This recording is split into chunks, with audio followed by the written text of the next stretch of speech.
Thank you for tuning in to another edition of Factions of Freedom. I'm your host, Noise Era, Freedom Faction, whichever one you prefer, and I have titled this episode, Infection Investigations, Pandemic Policing, and Gauntlet Challenges. You hear me speak about our posts being deleted this week, trying to inform you people of Bill Gates and all of his nefarious nonsense, as well as trying to provide you guys with yours. But apparently, Instagram does not want that to happen. You hear us speak about this and more in this edition.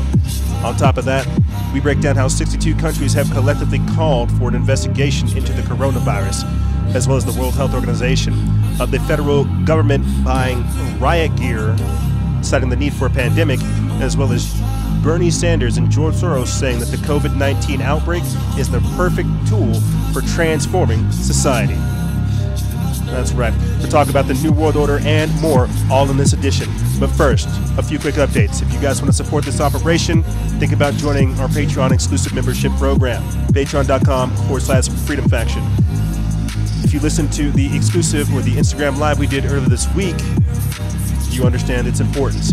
And I get into this and why you guys need to support us in these trying times and more in the third segment. But with that being said, let's start the show.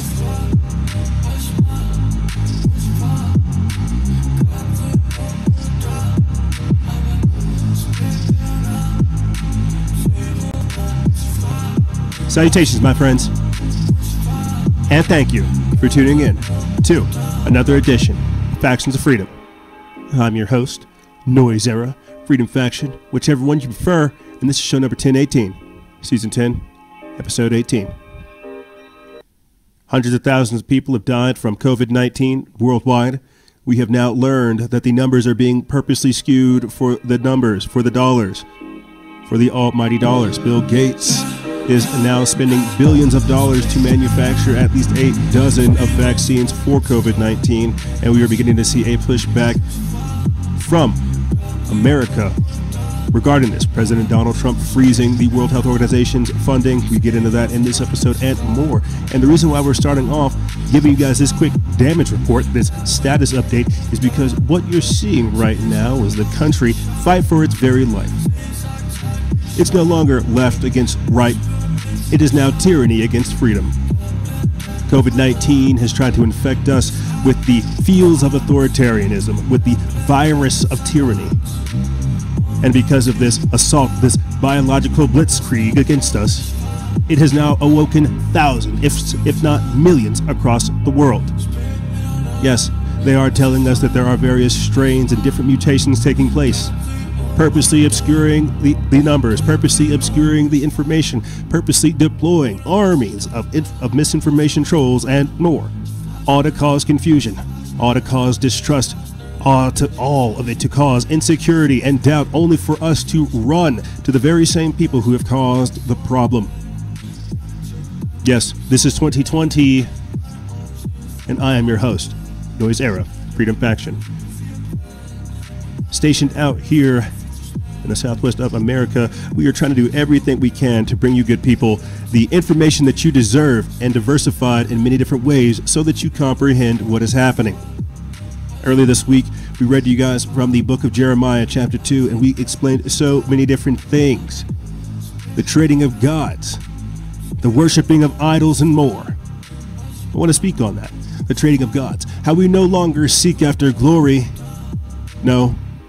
We've traded our gods for something else. Yeah, these days we virtue signal. These days we don't have glory. We don't have chivalry, righteousness, wholesome, or decency. No, these have been eradicated from the nomenclature of the modern society.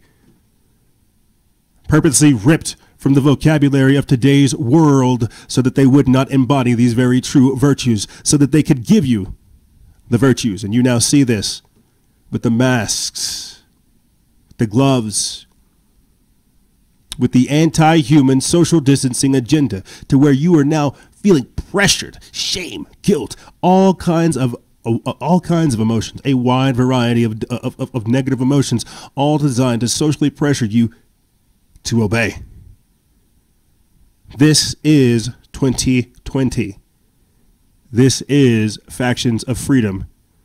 This is show number 1018.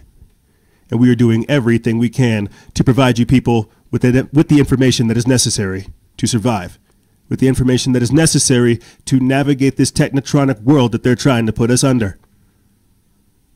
Yes. Yes, oh yes. This is the future. You know what's crazy? I'll say this, and we'll start getting into things. What's crazy is we're beginning to see that shift. We are beginning to see that pivot. We're beginning to see that turn in the tide. Yes, we have passed the first wave, and you already see them telegraphing the second wave. But in anticipation of such an authoritarian move, people are already working against it. They are already exposing the government, exposing the overreach, exposing the corrupt politicians and more. And that's what's happening. What's really happening right now is you're having a great awakening. You're having a massive surge of I don't know, truth-seeking take place. Truth-seeking in a time of misinformation and censored platforms. Doctors being taken down. Epidemiologists being censored. Scientists literally being silenced because they don't go along with the agenda. This is our world now. You see, nobody really ever asks, and we talk about this tongue-in-cheek all the time. No one asks about the controlling forces, who's sending down those orders on top, who are the ambiguous and nefarious they. Who are these secretive technocratic overlords that pass orders on down, upon which you must obey? Who are they? Yeah, see, nobody ever asks that question. People always think, hey, there's no way that a small group of people could control the entire world. Shucks. There's no way that there's situations such as Bilderberg, the Rockefellers, the Rothschilds, George Soros, and more. The Open Society Foundation, the International Monetary Fund, you see? The World Economic Forum. Shucks. There's no way that the world could be controlled. And yet here we are. Even though, regardless of being flooded with new information that challenges their worldview, people still want to go along with the hysteria. They want to be validated in their delusions. You have to understand this. We'll talk more about this later on in the show. You have to understand where we are at. The fact that you have people who have been whipped into an emotional frenzy. Trauma-based mind control is what I would call it. Whipped into an emotional frenzy. A fervor of no other. And now they're begging for a solution.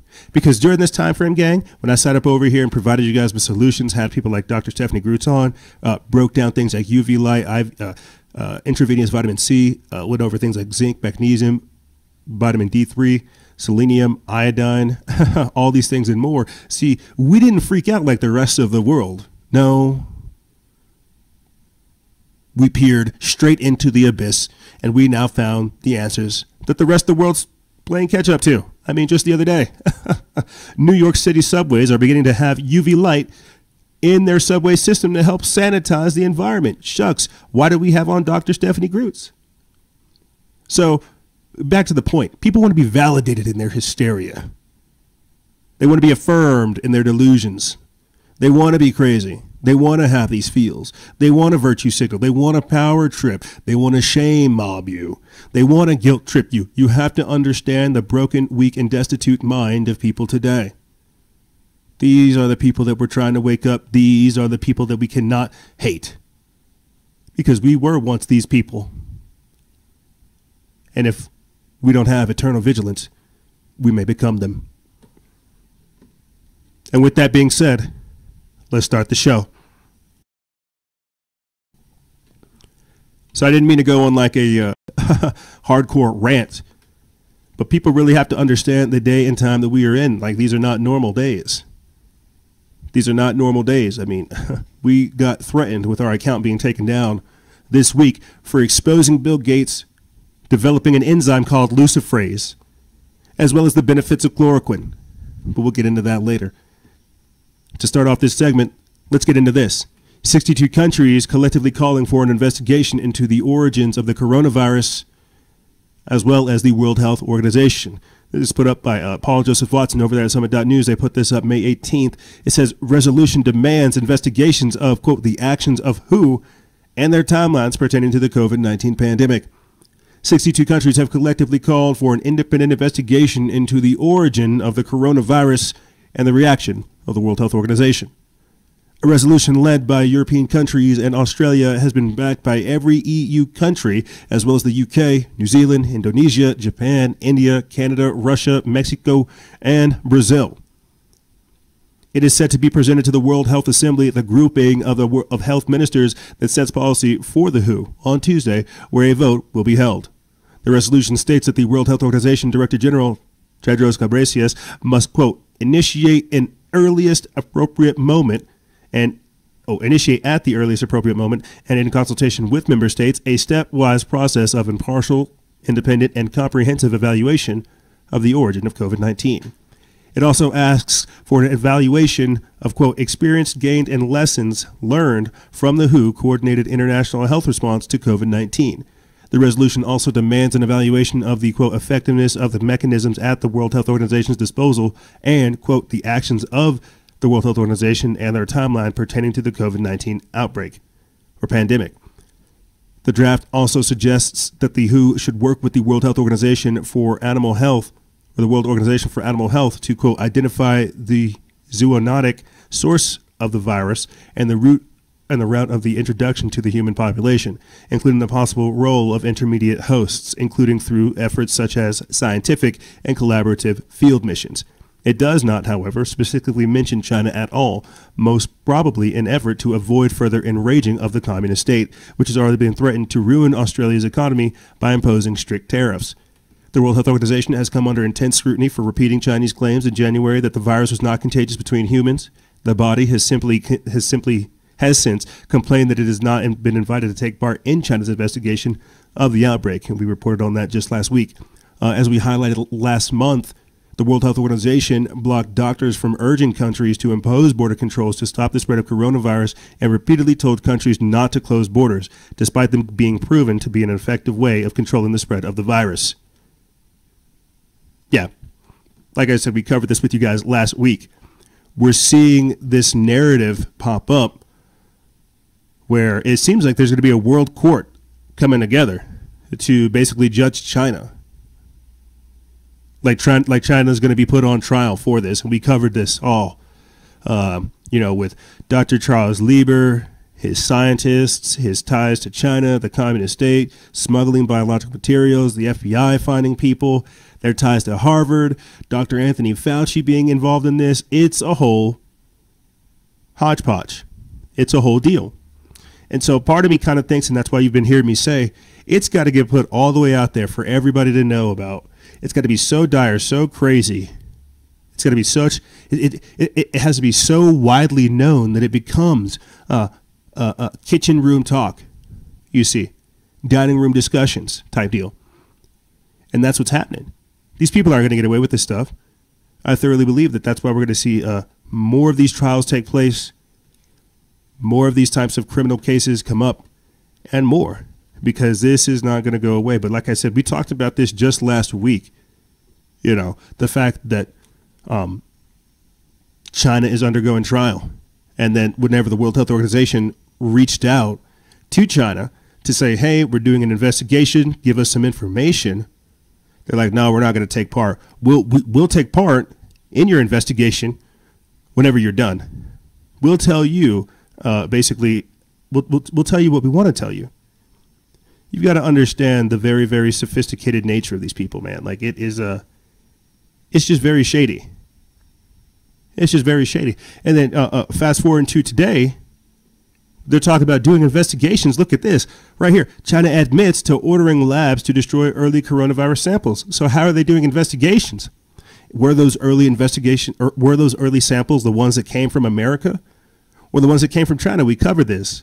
How scientists went into I think it was the Hubei province, some of the caves over there, found a bat, extracted coronavirus from it, injected it into a pig. That pig died. They chopped that pig up, fed it to another pig. And then they took that other pig's remains and then took it to the wet mark. And then from there it spread. That's one of the stories. You see, but even then, that's because we have American involvement, right? You've got Harvard, you've got the gain of function research and more. Let me read a little bit more of this and then we'll continue on. We put this up May 20th. It says that the Chinese government issued an order on January 3rd to dispose of coronavirus samples at unauthorized laboratories. It says in a report that flew under the radar late last week, China admitted that it did order laboratories to destroy samples of the new coronavirus in the early stage of the outbreak. It's a charge that has been leveled against the communist state since the beginning of the pandemic. On Friday, Chinese Health Commission spokesperson Liu Dingfeng confirmed that, quote, the Chinese government issued an order on January 3rd to dispose of the coronavirus samples at unauthorized laboratories. He denied that the destruction of the samples were part of a cover-up, insisting that they were destroyed to, quote, prevent risk to laboratory biological safety and prevent secondary disasters caused by unidentified pathogens. He also claimed that the lab had not been given permission to handle the samples and that they were destroyed to comply with the Chinese public health laws. Oh, because they're so obedient. Because they're so obedient over there. Are you getting the narrative that's happening right here? That accusations are being slung at, or hurled around at China, and it's not looking too good. That there might be, again, that world court that takes place to where people get held accountable. I mean, earlier this week, you had I think it was like in Ukraine or Russia with the whole Joe Biden, Hunter Biden thing, where they're saying, hey, we need to go ahead and get this investigation happening on Joe Biden's son. And so it's like, how is this guy going to run? You got Joe Biden basically being underneath investigation, Italian members of parliament calling out Bill Gates. You've got the Mexican president saying, hey, we need to investigate Barack Obama for Fast and Furious. This is getting real crazy. China basically being called to go to trial for their handling of the coronavirus. This is getting crazy. This is that global governance that's taking place. Just keep that in mind. Continuing on right here, President Trump threatens permanent freeze on the World Health Organization funding. We put this up May 19th. It's from Nima Harris of News Punch. It says U.S. President Donald Trump has threatened to permanently stop funding of the World Health Organization and reconsider its membership in the body. He has given the agency 30 days to make major substantive improvements while insisting it mishandled the COVID-19 pandemic. Calling the World Health Organization's political gamemanship deadly, Trump also said that their repeated missteps have been extremely costly for the world. RT reports that in a scathing letter addressed to World Health Organization Director General Tedros Ghebreyesus on Monday night, Trump took the agency to task for what he said were, quote, inaccurate and misleading statements about the coronavirus and moving too slowly to address the crisis, while also accusing it of doing China's bidding along the way. What's crazy is we actually talked about that. One of the Japanese members of parliament came up there and said, oh, we might as well. And we played the clip. He started calling out Tedros Ghebreyesus. He's like, listen, we might as well just go ahead and rename the World Health Organization the Chinese Health Organization because you guys are covering up for them. And now we see Trump echoing the very. Throughout the crisis, the World Health Organization has been curiously insistent on praising China for its alleged transparency, notwithstanding that China has been anything but transparent, the president said, adding that, quote, the only way forward for the World Health Organization is if it can actually demonstrate independence from China. We don't have time to waste. Quote, if the World Health Organization does not commit to major substantial improvements within the next 30 days, I will make my temporary freeze of the United States funding permanent and reconsider our membership. It is unclear what the agency would have to do for the White House to resume funding. However, as the letter does not specify what kind of reforms the Trump administration would like to see, with the U.S. president himself describing the 3-page document as self-explanatory on Twitter. He's like, you know what I mean. Hurry up and change. Stop with the nonsense. Stop with the nonsense. Hurry up and change. What do you think he's saying hurry up and change about? Stop working with China. Stop trying to kill everybody. Hurry up and change. You know what I'm talking about. Very, very interesting. Very, very interesting developments on the geopolitical scale. And as I mentioned before we read that article, right here.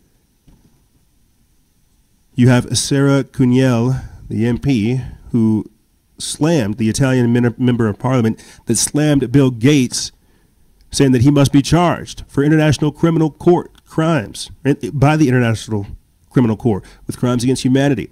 Is this the very same crime, the very same court that will see China go to, that will see Tedros Ghebreyesus go to, other world leaders, and more? Let me read a little bit of this. It comes from Your Newswire. They put this up May 15th. It's by Baxter Dimitri. It says, Bill Gates is a criminal who must be charged with crimes against humanity by the International Criminal Court, according to an Italian member of parliament. During a blistering 7-minute speech before the national parliament, Sarah Cuniel, MP, slammed Italian President Giuseppe Conte for teaming up with Bill Gates in a, quote, global coup. Here is a quote from the extraordinary speech. Quote, we, the people, will build the fires of resistance to such an extent that it will not be possible to repress all of us. I ask you, Leader of Parliament, to be our spokesperson who will give advice to President Conte. Next, you will receive a phone call from the philanthropist Bill Gates, forward it directly to the International Criminal Court for the crimes against humanity. If you won't do this for us, tell us how we should define you, the friendly lawyer who takes orders from a criminal, said Cuniel. The Italian member of parliament is not the first person to accuse Gates of being unfit to dictate world health policy. According to Robert F. Kennedy Jr., Bill Gates, quote, landed the job of dictating world health policy with no election, no appointment, no oversight, and no accountability, and he is demanding to know how and why this happened. Adding, quote, does anyone else think that this is creepy?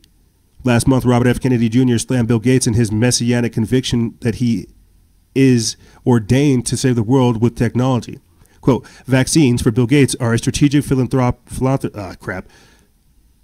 Vaccines for Bill Gates are a strategic philanthropy that feed his many vaccine-related businesses, including Microsoft's ambition to control a global vaccine identity enterprise and give him dictatorial control over global health policy, the spear tip of corporate neo-imperialism, Kennedy Jr. wrote. Gates' obsession with vaccines seems to be fueled by a messianic conviction that he is ordered to save the world, ordained to save the world with technology, and a godlike willingness to experiment with the lives of lesser humans. So maybe that's what Donald Trump's talking about when he says, hey, start acting right. Stop teaming up with this weirdo over here trying to kill all kinds of people. Maybe you'll get your funding. Maybe you start acting right, we'll get you your money. You see, but we don't think of these things because people don't think that you could have a tyrannical government or a shadow government working in the background doing these type of things. They don't understand that somebody like Bill Gates could carry out this type of evil. But you have to understand the way this all works, and that's what I'm telling you, it has to get exposed. They have to put it all the way out there for everybody to see, for everybody to say and make the choice. Do I want Bill Gates' vaccine? Do I want this type of world? It's got to get put all the way out there in order for it to get exposed. I mean, shucks, this guy's such a sociopath. He came out and said this, saying that as many as 700 people could die from the COVID-19 vaccine. Now, whenever I played for you guys this clip earlier this week on Instagram Live, some people were commenting that they could not hear it. Hopefully, you're able to hear it in this setting. Efficacy of vaccines in older people is always a huge challenge. You know, it turns out the flu vaccine isn't that effective in elderly people. We clearly need a vaccine that works in the upper age range because they're most at risk of that. And doing that so that you amp it up so it works in older people and yet you don't have side effects. You know, if we have, 1 in 10,000 side effects, that's, way more, 700,000, people who will suffer from that. And that actual decision of, okay, let's go and give this vaccine to the entire world, governments will have to be involved because there will be some risk and indemnification needed. Thanks, Bill Gates. So there, you heard it from the man himself. He wants to experiment on you. Keep that in mind, my friends. Keep this in mind, that we as I've been saying, covering the coronavirus and more, we are COVID-19's history. People were trying to compare this to the flu. This is a man-made disease. They weaponized the common cold. We are this version's history. This man wants to experiment with you.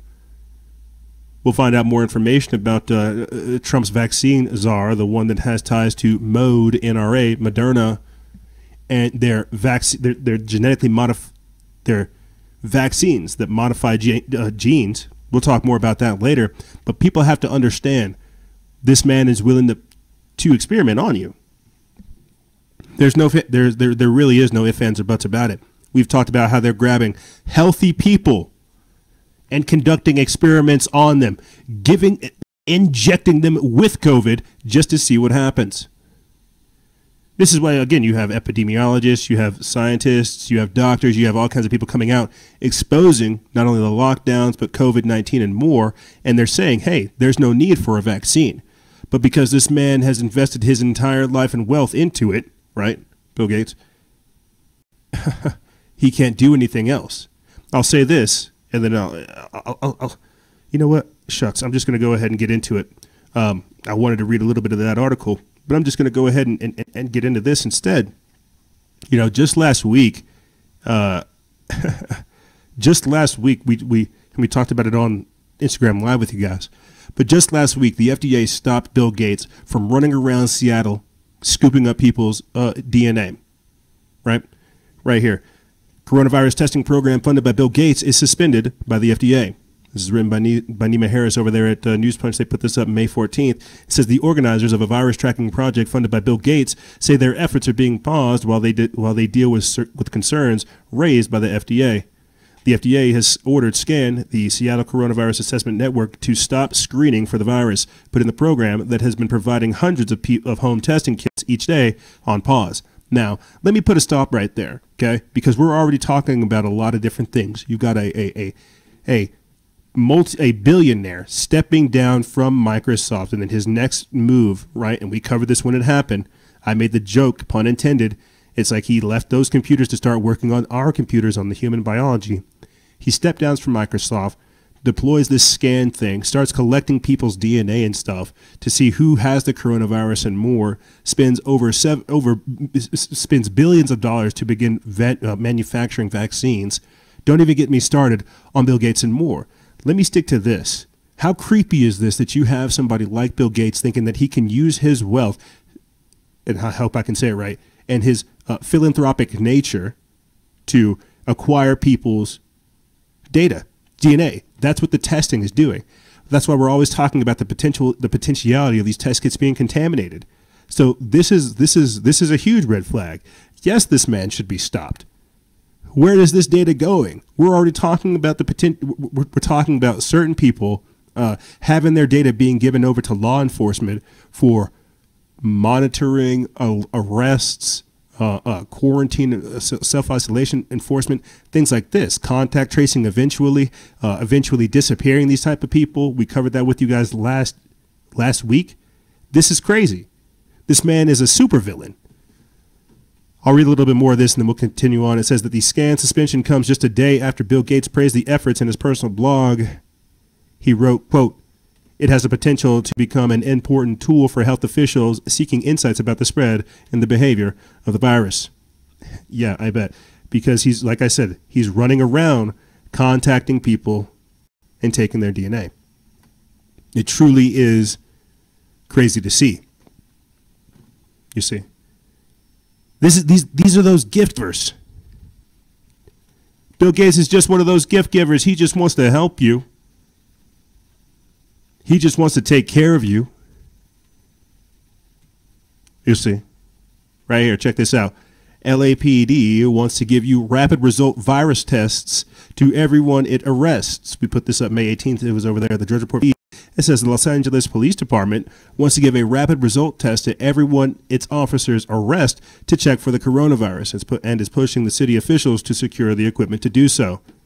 Goes on to say the Los Angeles Police Chief Michael Moore told the police department civilian oversight body that he has asked City Hall to secure a rapid result testing system capable of determining within 15 minutes whether people are infected with the coronavirus. Such systems exist. though their accuracy has been questioned. And I'll let you guys go off and read more about that if you want. But do you get the picture that I'm trying to explain to you right here? They're trying to set up the framework to disappear people. You get me? Trying to set up the framework to disappear you. It's very, very disturbing. Oh, I don't know what's more disturbing, the framework, the authoritarianism that's kind of creeping, or the compliance thereof. You see. And I wish that I could say this next thing I'm about to bring up. I wish I could say that, it's surprising to me, but it's really not. We've already experienced it. You've had Joy Behar condemn lockdown protesters, saying that they are terrorists. I myself have been hit with some mean words, basically saying I shouldn't tell people to take their freedoms back. And now, right, because of all this craziness going on, people seeing the authoritarianism creep in, people beginning to fight back, people saying, hey, no, we want to have a level of normalcy. We want to have a level of chill and cool and real. Get back. Now you have Hillary Clinton suggesting that armed lockdown protesters are terrorists. That's right.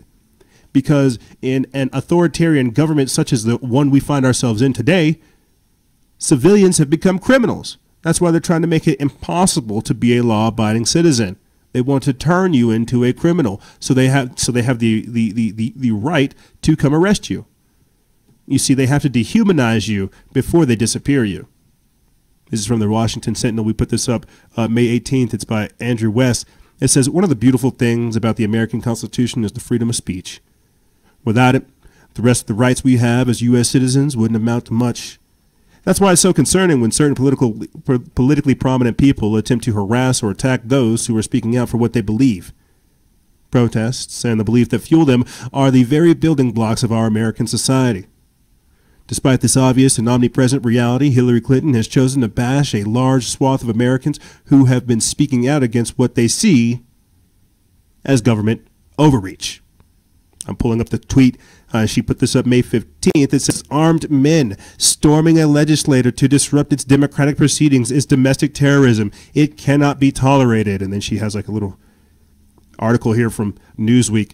But getting back into the article, it says, unsuccessful 2016 Democratic presidential hopeful Hillary Clinton lumped in armed shutdown protesters with domestic terrorism following the Michigan shutdown protests. What Clinton failed to mention is that there were no incidents of violence or danger reported from any of these open-carrying constitutionalists, nor did she acknowledge the reality that only about 5% of those who were protesting came armed.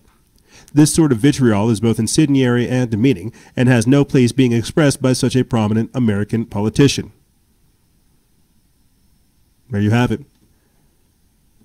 Didn't I tell you already? You having freedoms is a dangerous, dangerous thing.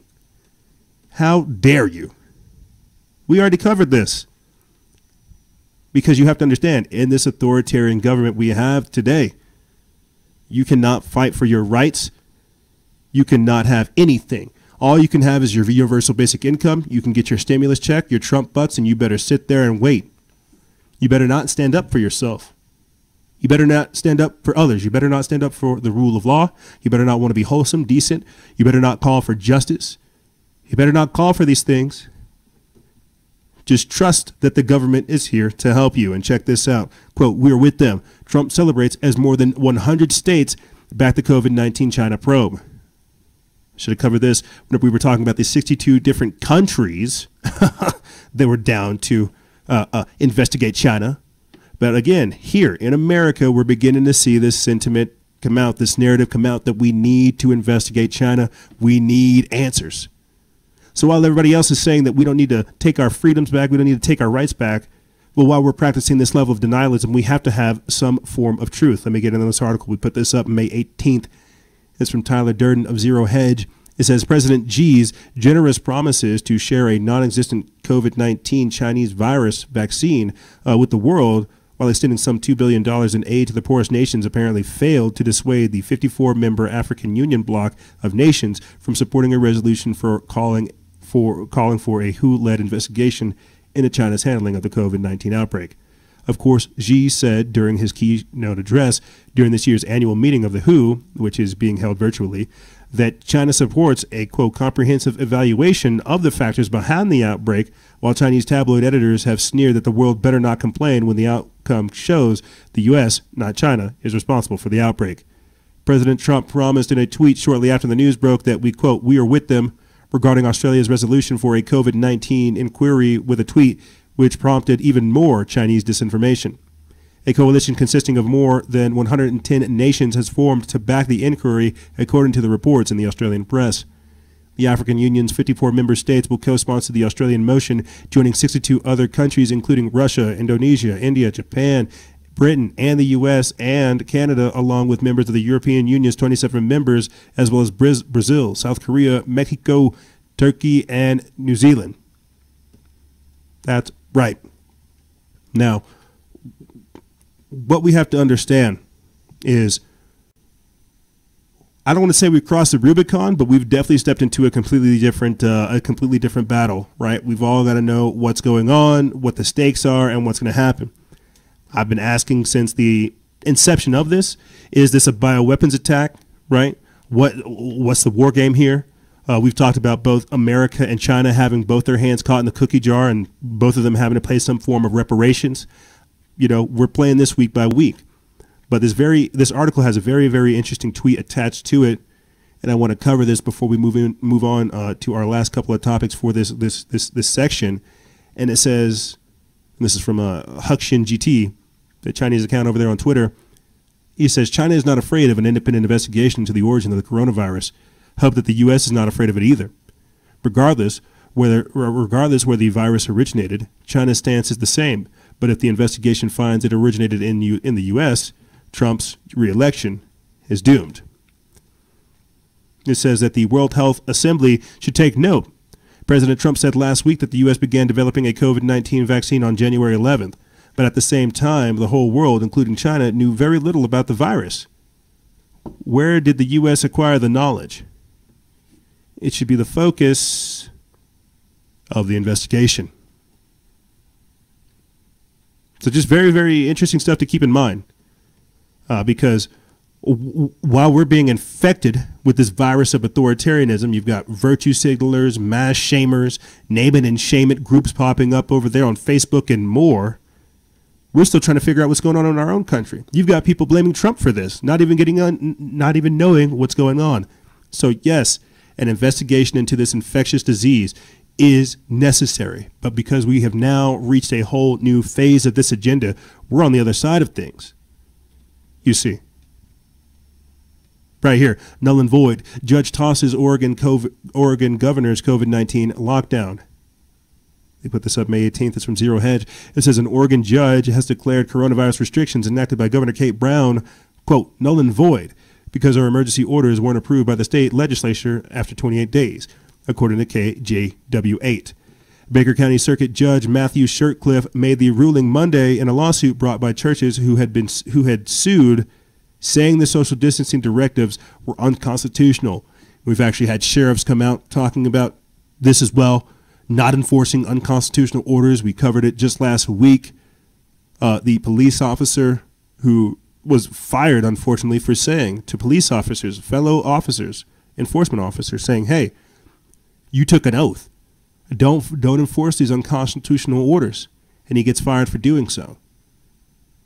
But continue on back here in this article, it says that the suit has also argued that the emergency powers only last for a month, and after that, Brown would needed legislative approval. The judge agreed.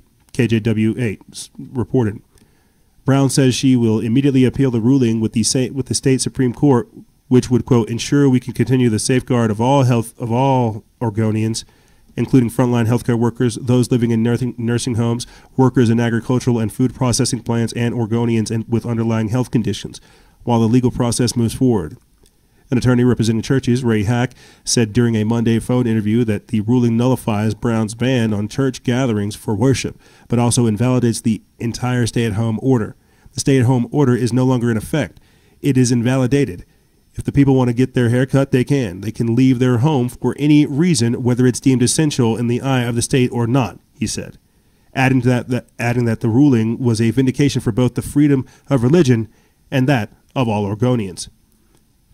Praise God, I'm excited and I'm glad that the judge saw that there are limitations on the governor's powers, even in the midst of an emergency. And that's what I've been talking about throughout the entirety of this, hoping that we are able to maintain some level of normalcy, hoping that with all this craziness still going on, we have that we have rights, that we have liberties, But this is the last thing I want to cover in this segment, and then we'll take a quick break. Something that I think you guys are all very much aware of in your own areas, your own corners of the world, your own pockets of the universe. Yeah, I think we're like, day 65 of being underneath lockdown, right?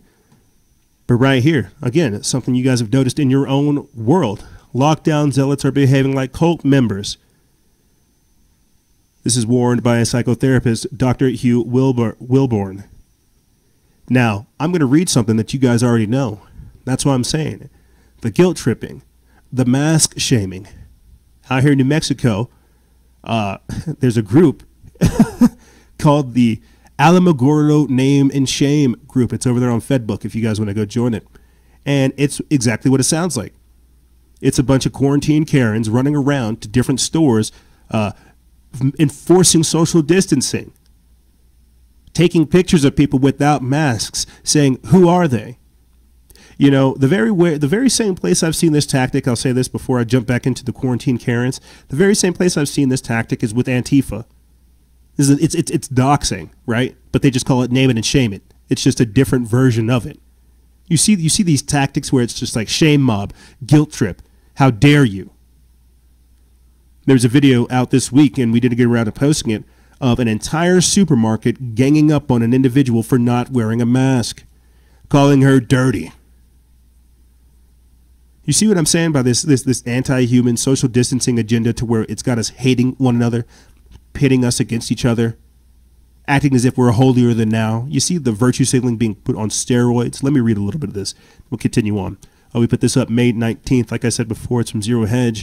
It says psychotherapist Dr. Hugh Wilburn says lockdown zealots are displaying all the classic signs of cult members by doubling down on their beliefs despite having been proven wrong. Now, this is something I've really tried to explain to people in a very casual way, that a lot of people want to be validated in their hysteria. A lot of people want to be confirmed or affirmed in their delusions, because you can't run around doing all these things, sanitizing stuff, buying the toilet paper, waiting your turn in line, like everybody else, mass shaming. You can't be like everybody else unless you go through these things. You get me? So they need us to validate their delusions. They need us to get into it with them. They don't want the truth. Their hearts and their minds have been turned to stone. Let's continue on. It says, in an article on his website, Wilburn highlights the work of respected social psychologist Leon Fistinger, who analyzed the belief of a UFO cult in the 1950s, who believed that a flying saucer would rescue them from the apocalypse. However, after the catastrophic earthquakes and floods they expected to hit the United States never arrived, and their beliefs were totally disproved, quote, the cult members would become not less but more convinced of their beliefs. Fistinger identified 5 conditions that needed to be met in order for cult members to double down on their beliefs and avoid cognitive dissonance. 1, there must be conviction. 2, there must be commitment to this conviction. 3, the conviction must be amenable to unequivocal disconfirmation. 4, such unequivocal disconfirmation must occur. 5, social support must be available subsequent to the disconfirmation. Basically, that social pressure, that social reinforcement. Do you see what I see?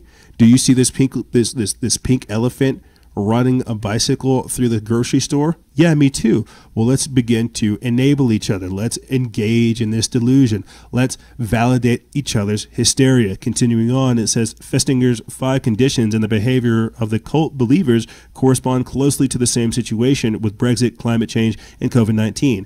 A prophecy is made, believers invest themselves, their time, money, and prestige into it. The prophecy fails, and the believers become more fervent, writes Wilburn. The doctor notes how terrifying predictions of how many people COVID-19 would kill have fallen massively short, and the models that produce these numbers have been thoroughly debunked. Despite warnings that that coronavirus would kill 500,000 in the UK alone, and the disease has only claimed 318 worldwide, quote, to put this figure into perspective, the number of people who have died of or with COVID-19 in about 4.5 months is the same number who die in 5 days with cardiovascular disease, writes Wilburn. The doctor notes how, quote, experts are still doubling down anyway, warning of mass deaths if lockdown is lifted too early, and of second wave infections. So there you have it. This is what I mean by that lockdown psychosis that's beginning to take over, that hysteria, that delusion, and how they're trying to take us with it. You heard me mention this earlier this week with you guys, and I'll say it again as I close out. Remember last year over the Instagram lives, one of the things we discussed time and time again was the nihilism, the apathy, the suicide spirit, and more. These days, we call it COVID-19. And because we have a reference of the emotional instability and the places that we've been since that time frame and more, we talk about it on Instagram Live, particularly the evolution of warfare. We're a little bit more equipped mentally, emotionally, and spiritually, and we're working on the financial aspect than other people. But as I said before, a lot of people want to be validated in the hysteria. They want their delusions to be real. They want to have a reason to be engaged in such craziness. That's why we're trying to figure out everything we can beyond the virus, with the virus, society, and more. But like I said, ladies and gentlemen, we're going to take a quick break. And when we come back, we're going to be getting into pandemic policing. You know, this crazy stuff that's going on. Just the insanity. You know, Lori Lightfoot, the Chicago mayor, talking about pledging allegiance to the New World Order. The federal government buying riot gear, citing that they wanted a pandemic. And I'm also going to play for you guys an extremely disturbing video of 2 activists, just random people like ourselves, forcibly being removed from their house simply for not agreeing with the government. Pandemic policing and more is on the other side. Ladies and gentlemen, don't go anywhere. This is Freedom Faction over here on Factions of Freedom. And we'll be right back right after this.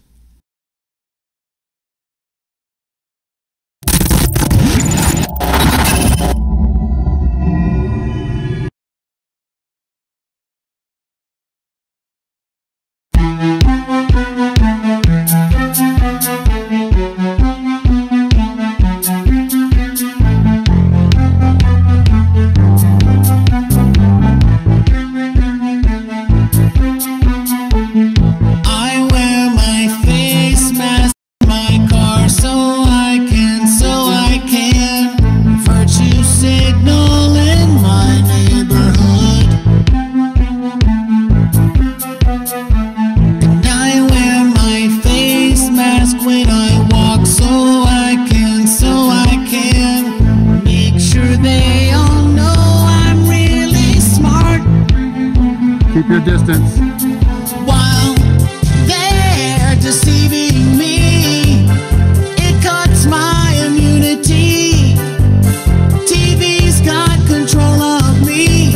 I turn it on, they say. But this is not over yet. Don't trust the man with the orange skin, oh no. It comes from China. There has to be some form of punishment. Don't mess around with the CDC numbers.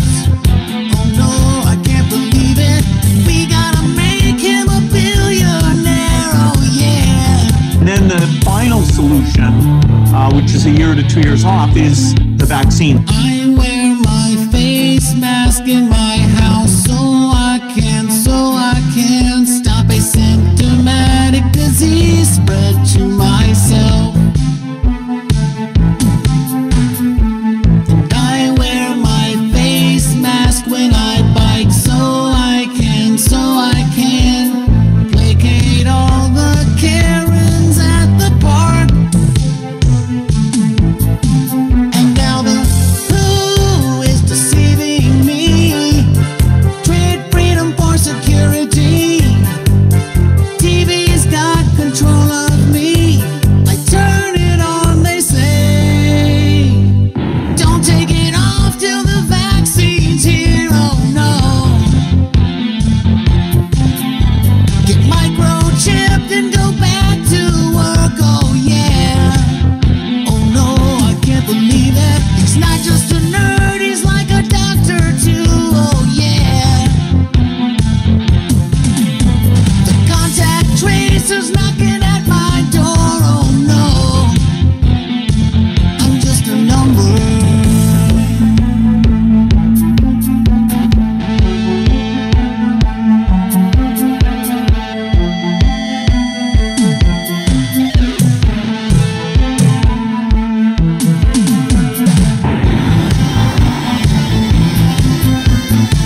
And we're back.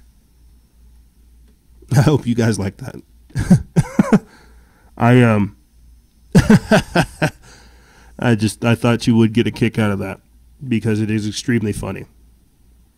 It is extremely funny. But it's real.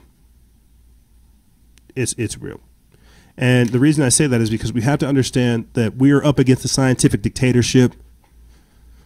We're up against the technocratic elite. We're up against satanic scientists and technocratic occultists, people with well over 200 in IQ who do dabble in the occult and the strange and are aware of the mysteries. Yeah. You know, it's just crazy to see how fast everything changes and what little time we are given. But how we're given so much time and so many different warnings, but because we're paralyzed by all the options and by the potentials, we don't do anything. It's kind of like whenever you're watching Netflix and you see so many different things, you just kind of get turned off and want to go watch some Hulu or something. You know, that's what's happening right now. We're being overwhelmed with the external changes that we see taking place. And because we kind of have to configure our own mental space and our own internal world to this external configuration, it's a little bit crazy.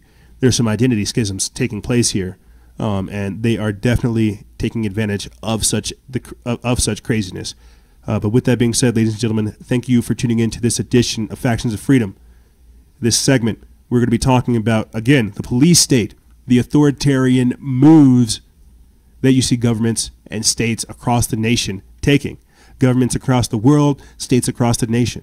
Because it's a lockstep thing. No one is immune to this authoritarian dictatorship. No one's immune to the COVID-1984. You see.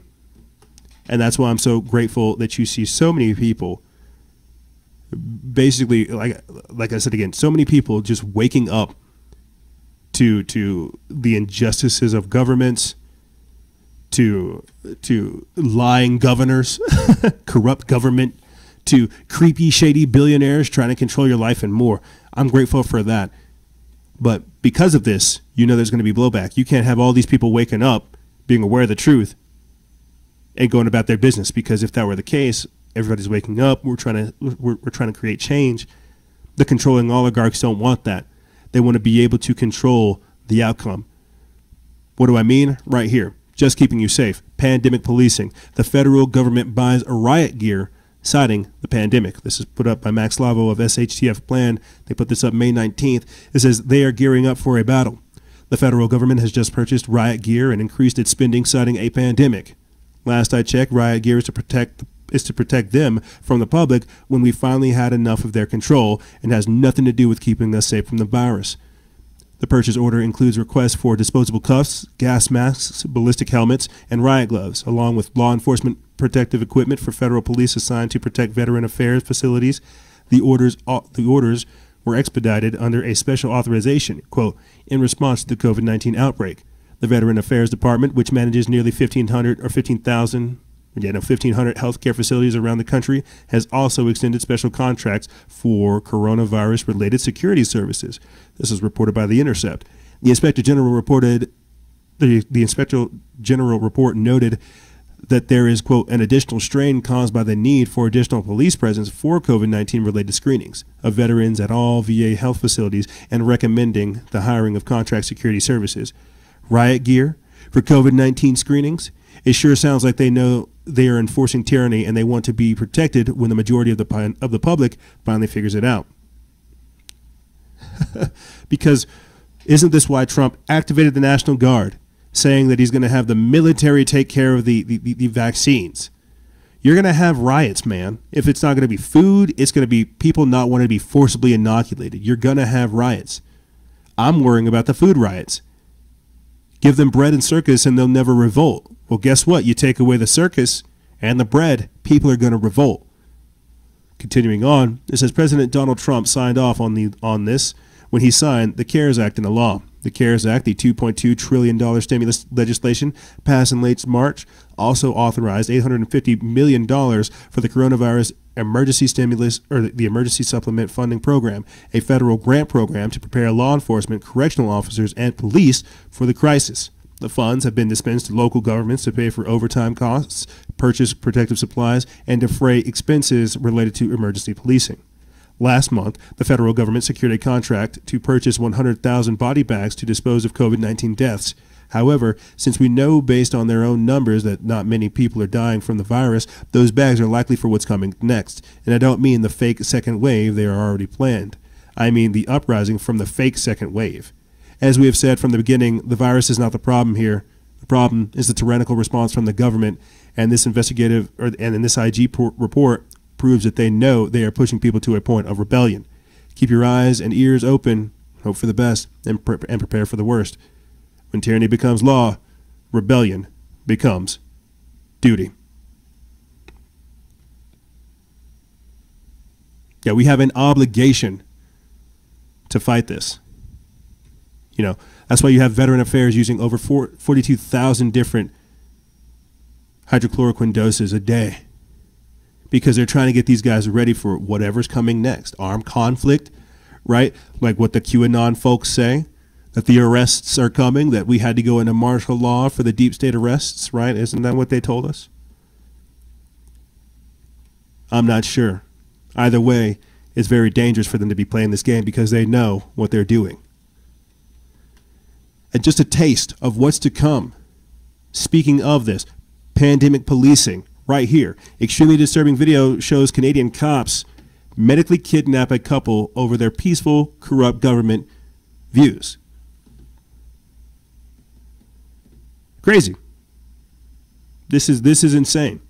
Audio listeners, you guys can't see it because you're listening, but I'll play it for you. I won't play it in its entirety, but it's exactly what it sounds like. You have a couple sitting here saying, you know what you're doing is wrong. It takes a human to admit this. This guy says, I know I'm not human. I don't care. I'm just following orders. Where else have we heard that type of narrative take place? From the Nazis? I'm just following orders. What are you, a robot? This is the tyranny that we have been trying to push off for so long, trying to make people aware of. These are the jackboots of the state that could care less because they are here to carry out their orders.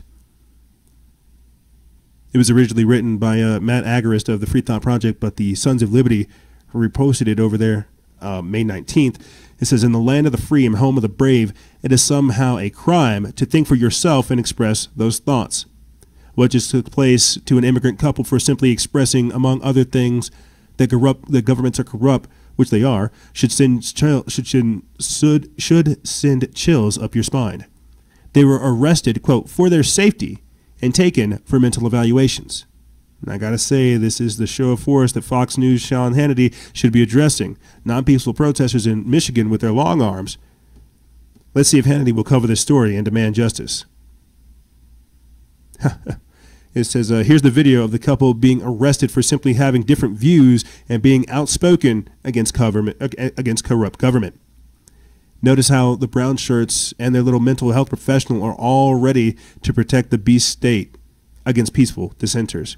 Do these people not know the Constitution and these rights that people have? Apparently not. They're like Nazis, quote, just doing their jobs, which aren't their jobs.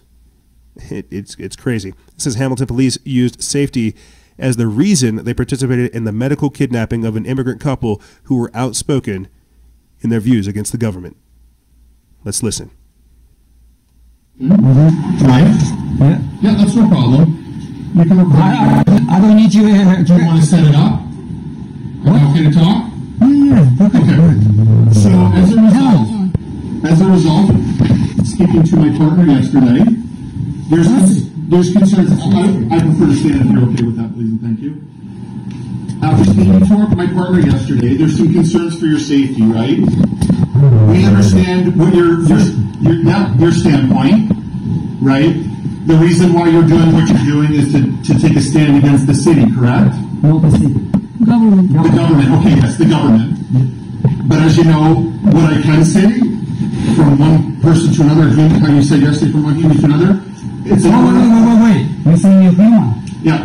You just Tell me one thing you do as a human. breathe. No. All animals breathe. Okay. Okay, keep doing I'm it. just letting you know. Keep trying. No, you're not You asked a human. question, I answered You're it. not human. Okay.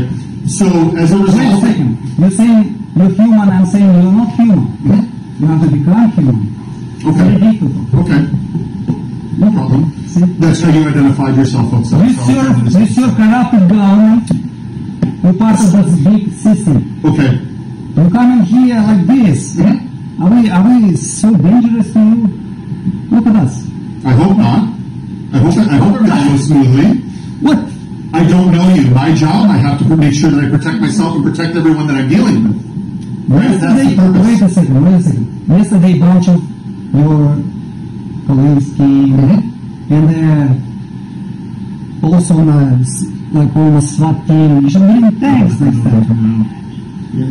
You know, and My boss is here as well, just so you know he was. why this charade? Why this gowns? Why this? You like gangsters. Yeah, this is my uniform. This is what they gave me to wear every day. Yesterday they told us, oh, we're gonna check on you again. Yeah. I'm like, come like this. Come at least like this, like her. Yeah. What if you don't? She's not a police officer. You know, I'm a mental health worker with St. Joseph's Hospital. We're part of a specialized unit, the Rapid Response Unit with Hamilton But I Police don't care. Services and St. Joseph's Hospital. But Part-time dressing. how many this normal clothes? You know, why is this? It's part My of boss tells me this is what I have to wear, so this is what I wear. This is what they've given us, right?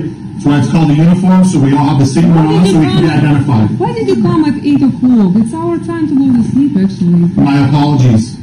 My apologies for coming at a time that's not convenient for you. But why did you come? I was going to let you know. You had some questions for me, and now the reason why I'm telling you why we were here, my colleagues came up yesterday. They submitted a report based on your interactions. We have some concerns for your well-being and your safety. Okay? Thank you. So, Very nice of you. It's so nice of you. It's so hypocritical, actually. When we are approaching God, We sent you when we are lots approaching- of information. we'll send them all our demands. We don't need You know, they were ignoring for 3 years. Ignoring. Threatening us with, This is the government? yes, city. Okay. And provincial, so on and so forth. Mm-hmm. So, but you say you're concerned about our safety. Mm-hmm. We actually in a much better position than you. Okay. Because you guys are there.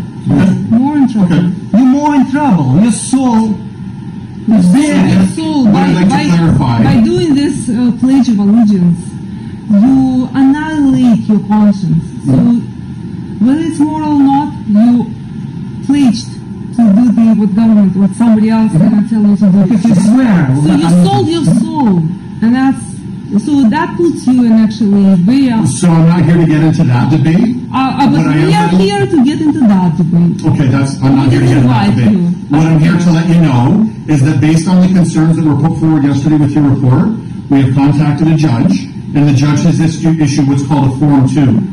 What that is to do, and it directs me, being a police officer, that I have to take both of you to St. Joseph's Hospital right now for an examination. No way. No way. Unfortunately, I don't have that. We don't have You that have no discretion. right. You have no No right. right to do that. You have no right. That's what this is for. I can let you know that's what I'm trying to say. It's a form for the Ministry of Health that's We been don't backed. care. That's been backed by We a don't provincial care. judge. No, it doesn't mean We don't anything. care about it. Okay, that's neither here nor there if you care or not. This is my authorities and this is what I have to do. Wow. So I beg of you to come cooperatively. So you're not going to come cooperatively. So what it, You're not authority. okay, Our God is authority. You cannot do this. that I respect that for you. Unfortunately, my standpoint and my position is that I'm paid to enforce this. Okay, this is my job. This is my job. This is my role. I have an obligation. Wow, you I took an oath to serve and protect. You're really hard. And just to let you know, I'm here to protect you. The reason why I want to take you there Protect is to us. protect you guys to make sure that you're safe. Wow. So what happens is we go to St. Joseph's Hospital. You hypocrite. You speak to the doctor. Hypocrite. You speak to the doctor. Hypocrite. Okay.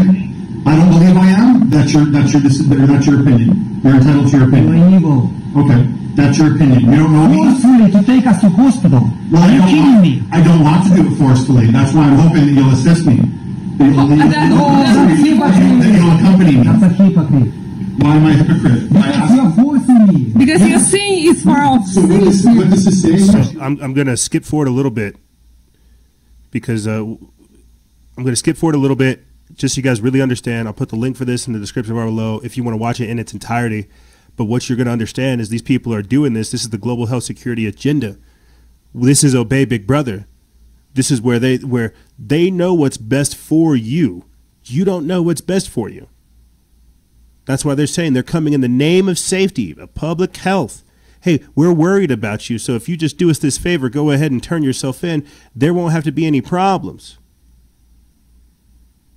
I'll play a little bit more of this, and then we'll continue on with the show. But I hope to God you guys are understanding what's going on and why we have to fight this, why people have to understand their rights, expose police accountability, put these people in their place, understand that they work for us. There's so many different things going on here that all I can do is continue to play this. But let's listen. Health worker, okay, I'm not a police officer. This is an involuntary examination of hospital.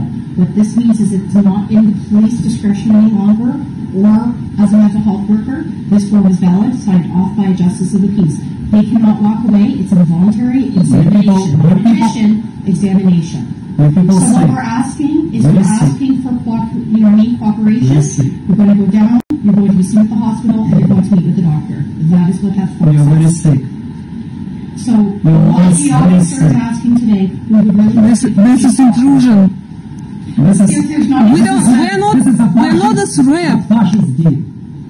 We are not You're threat. fascist in this case. Again, you're absolutely entitled to your opinion. There's no other way to look at it. Yeah, they're just trying to. Just don't be a kid. No matter what. Crazy. Like I said, I'll put the full thing and the rest in the description bar below because it's mind blowing to just see it happen. You know that we're literally even reporting on this. The video itself has like 63,000 views on the page right now. It's almost 18 minutes long, and it's exactly that. You're having people forcibly removed from their house in the name of public safety, doing mental health wellness checks on people. All because they're exposing the corrupt government, exposing exactly what we're doing. We'll get into this later in the next segment, but earlier this week, Donald Trump came out with a new bill, a new way to target and track political activists and more. Check this out. Trump's new secret watch list allows government to track political and information activists with no warrant. We'll get into that later, but that's what you have to understand. We're in those days. And remember, earlier, we talked about this. The FBI is saying that they have the ability to arrest deep state conspiracy theorists.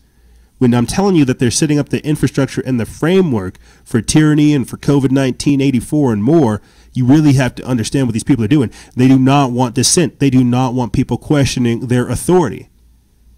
Last week, a groundbreaking video came out of the Chicago Democrat Mayor Lori Lightfoot talking about pledging allegiance to the New World Order, saying that whenever she begins to elect people, she wants to make sure that they take a pledge to this new way of doing things, to this new world order. Let's take a listen. How you do it, my thoughts are, because it's not written into law, it's just a very dominant culture. I think the only way you could do it is a couple ways. One, I'm thinking about an executive order from day one that says, in more legalese than this is not a thing. We will not no longer honor this, because the way that unlimited prerogative works is there's got to be compliance with the executive branch, because otherwise it doesn't work. So you got to eliminate that compliance, and you make a mandate, and then you do training, particularly in the city. I'll call them licensing departments, whether it's zoning, buildings, housing will be impacted by it, planning certainly, and you pick the people to run those agencies and the deputies that are pledging allegiance to the New World Order and good governance. And then I think you have, how do you do it? To good governance. This is written by Baxter Dimitri of News Punch. They put this up May 14th. It says Chicago Democrat Mayor Lori Lightfoot promised to hire department heads and deputies who will be, quote, pledging allegiance to the New World Order and good governance in a disturbing interview after her landslide election victory. Mayor Lightfoot, whose campaign slogan was, quote, bring in the light, was speaking to the Chicago Tribune newspaper when she made the disturbing comments that openly promoted the New World Order and good governance. Quote, you pick the people who will run those agencies and the deputies that are pledging allegiance to the New World Order and good governance, said Mayor Lightfoot in April of 2019, before adding that, quote, and then you have the Inspector General do some spot audits on us to make sure there is real compliance. Lightfoot became the first black woman and the first openly gay politician elected to lead Chicago. She is also the first elected mayor in decades who wasn't born in Chicago. The Chicago mayor is far from the first public figure to expose a new world order. Last month, Henry Kissinger said that the United States must join a, quote, global program that will usher in a new liberal world order after the coronavirus lockdown ends, before ominously warning that the world could be, quote, set on fire if this does not happen. Former British governor, or former British Prime Minister Gordon Brown has also called on world leaders to create a new order by forming a, quote, temporary global government to tackle the medical and economic crises caused by the COVID-19 pandemic.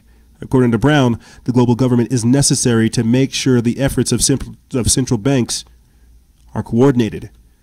And that's what I was trying to mention beforehand with the first segment when we were talking about basically the creation of the global government, China being taken to the International World Court, getting everybody on the same page. That's why I keep trying to say this is the socioeconomic reformation. This is the change. This is the time. This is COVID 1984. This is 2020. This is why they're talking about pre-corona and post-corona. This is why they're having Greta Thunberg appear over there on the CNN town hall talking about COVID-19, trying to be an expert. Because what we're seeing right now is just that, the paradigm shift, the socioeconomic reformation, the socio-political reformation, the realignment of our priorities. Another person echoing these sentiments is George Soros, who's boasting that the pandemic is the crisis of my lifetime that will allow us to achieve the inconceivable. How many people have been saying this? This is the crisis. Hillary Clinton saying, this is the crisis. We can't let it go to waste. We have to let this be the opportunity that allows us to change America fundamentally. Let me read a little bit of this, and then I'll play for you guys a quick clip of Bernie Sanders, who's now stepped down from the Democratic presidential, who's just stepped down from running. He's doing the very same thing, saying that we can fundamentally change the tenets of America with this virus. It's almost crazy to see this many people parrot the same thing. This is written by Baxter Dimitri. They put this up over there on your newswire May 18th. It says notorious left-wing billionaire George Soros has labeled the coronavirus pandemic, quote, the crisis of my lifetime, and indicated that the global crisis has provided the opportunity for radical changes to society previously thought impossible. Soros, who lived through the Second World War as a youth, said, quote, even before the pandemic hit, I realized that we were in a revolutionary moment where what would be impossible for even inconceivable in normal times had become not only possible, but probably absolutely necessary. During the interview on May 11th, Soros also said that, quote, I will also say that I put my faith in Trump to destroy himself, and he's exceeded my wildest expectations, Soros said.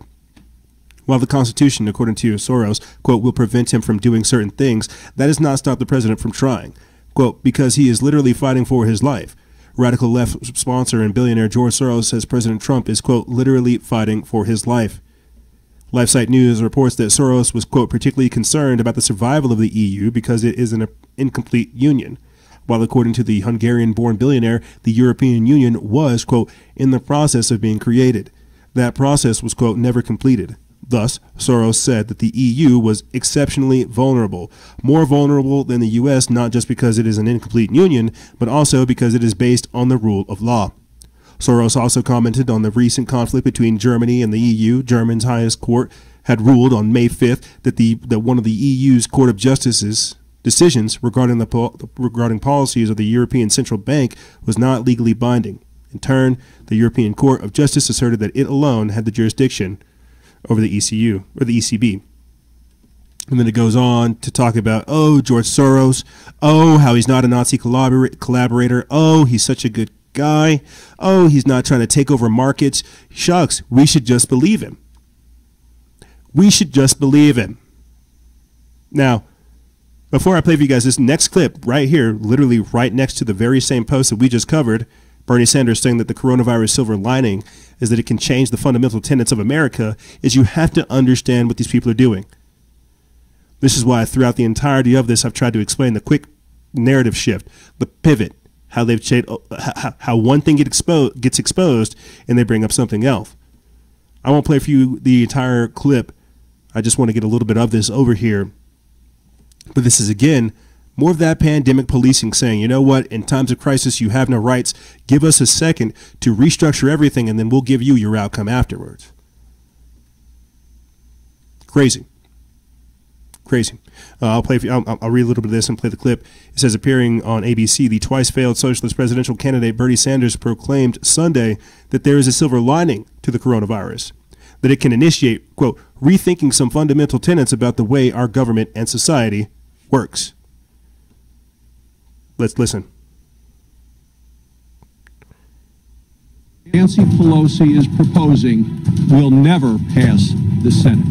This is nothing more than a messaging exercise by House Democrats. They didn't have any input from Republicans. It's a parade of absurdities that can hardly be taken seriously.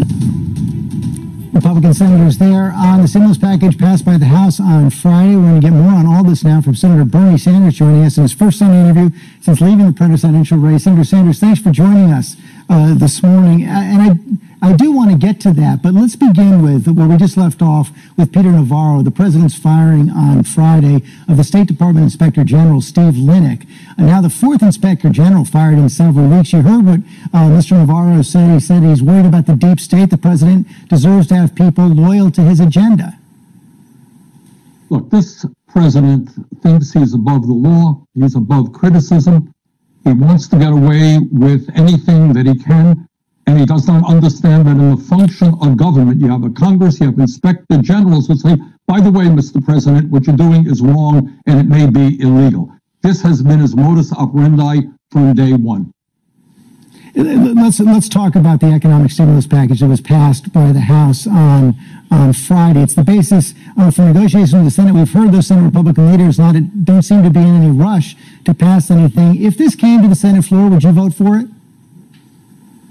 I would vote for a very substantive piece of legislation, and it really amazes me. Mr. Navarro talks about how the Republican Party is worried about the working class of this country. Well, you know what, Mr. Navarro?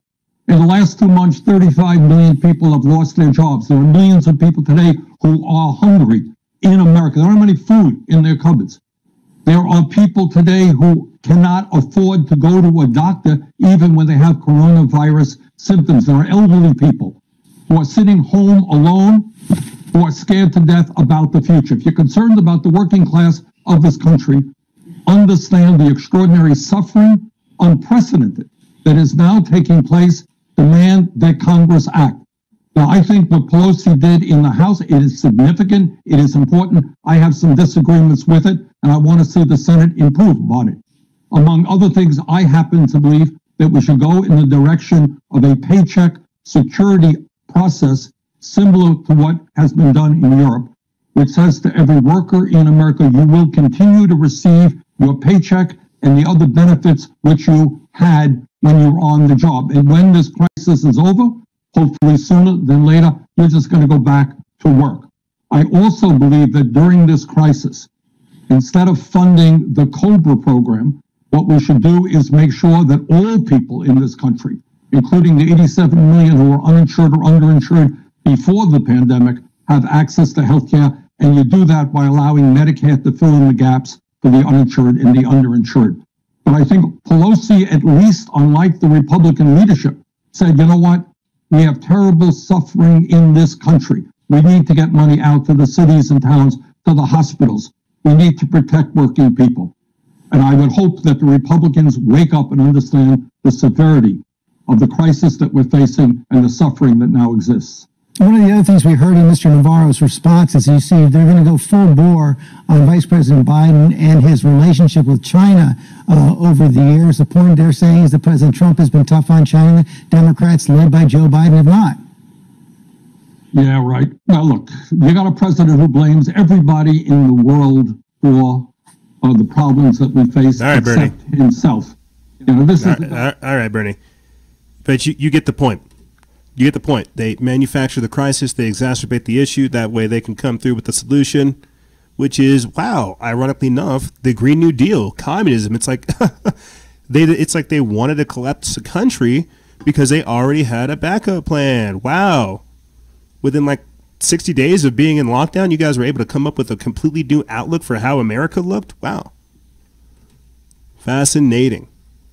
Fascinating and validating. But this is what I'm talking about. So whenever you have George Soros talking about changing, doing all the things that he couldn't do before, Bernie Sanders saying, hey, we can use this crisis to change the fundamental tenets, Hillary Clinton saying, hey, guess what? We shouldn't let this crisis go to waste. Bill Clinton over here working with California Governor Gavin Newsom and New York Governor Andrew Cuomo. You've got to understand what's happening. That's why they only have so long to figure this out. You get me? They only have so long to wrap their hands around this and squeeze it for as much as they can. Because the minute that it gets exposed, it's going to be like a tidal wave. And people are going to want answers. So I'm not saying that the virus itself isn't real. No. I'm saying what I've always worried about throughout the entirety of this is government thinking that it can take care of us. Government overreaching and doing what it's doing. Very, very strange. But continuing on, sorry, Bernie, we're going to have to put you on the burner for a bit, man. We are going to switch gears. Go back to last week where we were talking about the Wuhan coronavirus and more. Just again, because you see this taking place. You see us kind of moving in lockstep with China and more, not really having the American autonomy that we would prefer. Right here, Wuhan ordered to test all 11 million residents in 10 days. In 10 days, 11 million people in 10 days. That's like 1 million people a day. And they give like you get what I'm saying, as Beijing scrambles to stop the COVID round 2. So this is the second wave that they're seeing in China. And so the second wave of tyranny is just that. Get people to love their servitude, get people to clamor for the vaccine, clamor for the wearable technology, clamor for the contact tracing, clamor for the surveillance state, give them their freedom just so you can lock them down one more time again and say, well, you've got to go get your testing, right? You like your freedom, don't you? You've got to go get your testing. This is put up by Tyler Durden over there at Zero Hedge. They put this up May 15th. It says, after reportedly discovering 6 new coronavirus infections in Wuhan following a month of calm, health authorities in the city of 11 million and the epicenter of the outbreak, which is still in the process of, quote, normalizing after a 70-day lockdown that began back in January, are scrambling to test all of the city's residents in just 10 days. The prospect of a return to lockdown in Wuhan has prompted authorities in the Chinese city where the global health crisis emerged to launch an ambitious campaign on Wednesday to test all of its 11 million residents. That decision comes after a cluster of new cases raised fears of a second wave of infections. A door-to-door campaign and online questionnaires have been rolled out throughout the community to seek information about tests people have already had and if they belong to high-risk groups. Chinese state TV showed footage of hundreds of residents queuing up for pre-screening and testing at one university hospital on Wednesday. Wuhan was placed under a lockdown at the end of January, which was only relaxed on April the 8th. It reported 6 new cases over the weekend, the first infections since restrictions were removed. The Wuhan government earlier said that it had 211 locations where tests can be carried out and 53 laboratories to process results. 6 new cases, and everybody's got to get tested. 6 new cases, and everyone's got to get tested. It says some local media outlets are calling it the 10-day battle, while most acknowledge the few accept officials to succeed in running 11 million tests in 10 days. Currently, the most tests run per day anywhere in the world is 20K per day in South Korea. At that rate, it would take roughly 18 months to test that many people. The city would need to test nearly 750,000 people per day to meet this goal. So think about this. We're trusting China, who has been lying to us, who has been obscuring the details, not being transparent with the information, really, really shady when we start asking them for information. They're deleting samples left and right, killing journalists and doctors. And why, again, are we following their modality whenever it comes, or their method when it comes to COVID-19? Is that, again, why President Donald Trump is like, look, World Health Organization, Tedros Ghebreyesus, you guys got to stop. I see you over here trying to do this, get us in lockstep with China. All that's going to do is put us at a disadvantage. Could that be why Donald Trump decided to take a break away from the government lockstep, the global government lockstep agenda that you see taking place, to give us that American autonomy that we're looking for? You see, but it has to get to this point to where it's so obvious that we are in lockstep with our adversaries. It's got to get to this point so that we beg for something different. The same way that people are begging for their freedoms in this capacity, we've got to start talking about it in a different way. You see. And speaking of which, what I mean in a different way is why you have thousands and 750,000 people apparently being tested in China at the time. No one's ever thinking about the method of why we're doing this type of testing. What I'm trying to say is right here. There are disinfecting tunnels headed to the supermarkets in the post-COVID-19 world. There's something called like herd immunity and then like terrain immunity. I haven't looked much into it, but the herd immunity is where everybody else, has contracted it and you're all immune. The terrain immunity is where you sterilize the environment, right? To where you, or to where you get the environment used to the sickness. What's happening with all this sterilization, these hygiene things and more is if you ask me, I think they're weakening our system. And then you introduce all these other chemicals and things and more, we're poisoning ourselves. But let me play for you guys a little bit of this, and then I'll close this segment out. This is put up by Zero Hedge. They put this up May 20th. It says a French company had the ingenious idea of designing a disinfecting tunnel that could soon appear at the entrance of supermarkets and other commercial areas. Quote, customers enter it with their cart and the produce is sprayed and the product is sprayed on it. Pierre Nicoletti, the manager of Alanière, the French-based company, handling the design and the production of the tunnels, told La Voix du Nord. Nicoletti posted a short video on Facebook Wednesday detailing how the video works, and I'll play that clip for you guys.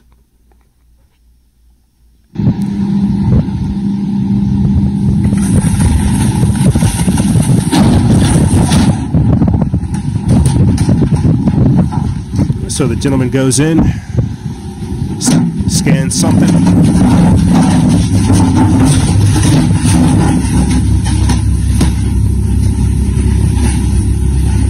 is sprayed with some disinfectant of some kind, Lysol maybe, hydroxychloroquine, I don't know, chemtrails, hallucinogenic DMT, and then he exits. Yeah, the tunnel sprays a fine mist of water and nitrogen, Nicoletti said, adding that the mist is, quote, harmless and allows surface disinfection of more than 99%. In pre-corona times, Alanière designed street furniture, saw its business freeze when the French government initiated lockdown several months ago as COVID-19 cases and deaths soared. The company, he said, had to reinvent itself and seize the moment in developing a product that could combat the virus spread. And that's what I mean by the socio-economic reformation, the socio-political reformation, and more. You see. I want to close it out on this, because while we're talking about coming up with disinfecting tunnels, right? Little kiosks that you put inside of stores. Well, let's talk again about disinfecting tunnels right here. New York subway tests germicidal UV light to kill COVID-19. This is written by Tom Ozimek of the Epoch Times. They put this up May 20th. And before I go into this, again, I just have to highlight, this is why we had Dr. Stephanie Grutz. This is why Donald Trump also talked about light, sunlight, having disinfectant-style properties to it. But because you have a brain-dead, misinformed population who doesn't know how to think for themselves, they don't really understand what's going on. But let me read a little bit of this, and then I'll close out the segment for you guys. It says, New York's Transit Authority has launched a virus-busting pilot that uses a special kind of germicidal ultraviolet light to disinfect the city's subway and buses, calling it, quote, another aggressive step in keeping New York metro area's transit system clean and safe. The Metropolitan Transportation Authority, Columbia University, and Denver-based startup Bureau joined forces to develop a miniaturized ultraviolet C, a UVC lamp, that is portable and proven to kill germs. Quote, it's been known for more than 100 years, in fact, that UV light is incredibly efficient at killing both viruses and bacteria, said David Brenner, director of the Center for Radiological Research at Columbia University and advisor on the project. In a video streamed during a Tuesday press conference, it talks more about this. This week, Brenner reported the first ever demonstrated test of UVC efficiently killing the CCP virus that causes the COVID-19 disease. Quote, the UV light that will be used in the current overnight subway and bus disinfection program is very efficient in killing the virus that is responsible for COVID-19, Brenner said in a press release. MTA Chief Innovation Officer Mark Dowd said at the presser that the first phases involves cleaning stations, metro trains, and buses with 150 portable devices on which the MTA will spend about $1 million. So there you have it. It is extraordinarily easy to kill this, and I'll put that in the description bar below, because since we have covered COVID-19, I began to compile a list of various approaches, and I'm going to add that to it. The same way that there's growing evidence for vitamin D deficiency affecting COVID-19 severity. People have to know that there are solutions, and as radical as they may seem, it's the practicality and integrating these things into our lives that is even more radical. But here's what's going to happen, ladies and gentlemen. We're going to take a quick break, and when we come back, we're going to be getting into the third segment where we break down a UK chief medic claiming that COVID-19 is harmless. So why all the panic? Trump saying that, hey, he's taking hydroxychloroquine. He's going to be done in a couple days. I don't know why the article's out there if he's going to be done in a couple days, but he's taking hydroxychloroquine to prevent COVID-19. And because we posted about Bill Gates creating the enzyme luciferase and posting about chloroquine, our post got deleted and our account got potentially threatened for deletion. We're going to be talking about this and more on the other side. Ladies and gentlemen, don't go anywhere. This is Freedom Faction over here on Factions of Freedom, and we'll be right back right after this.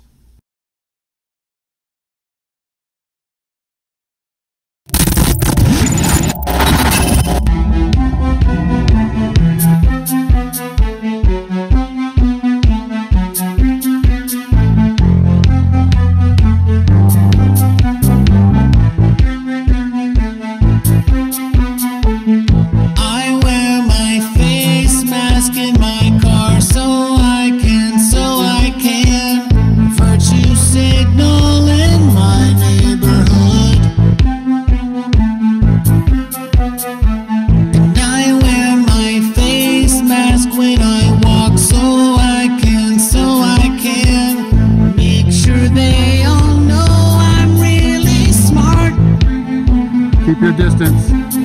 While they're deceiving me, it cuts my immunity. TV's got control of me. I turn it on, they say. This is not over yet. Don't trust the man with the orange skin, oh no. It comes from China. There has to be some form of punishment. Don't mess around with the CDC numbers.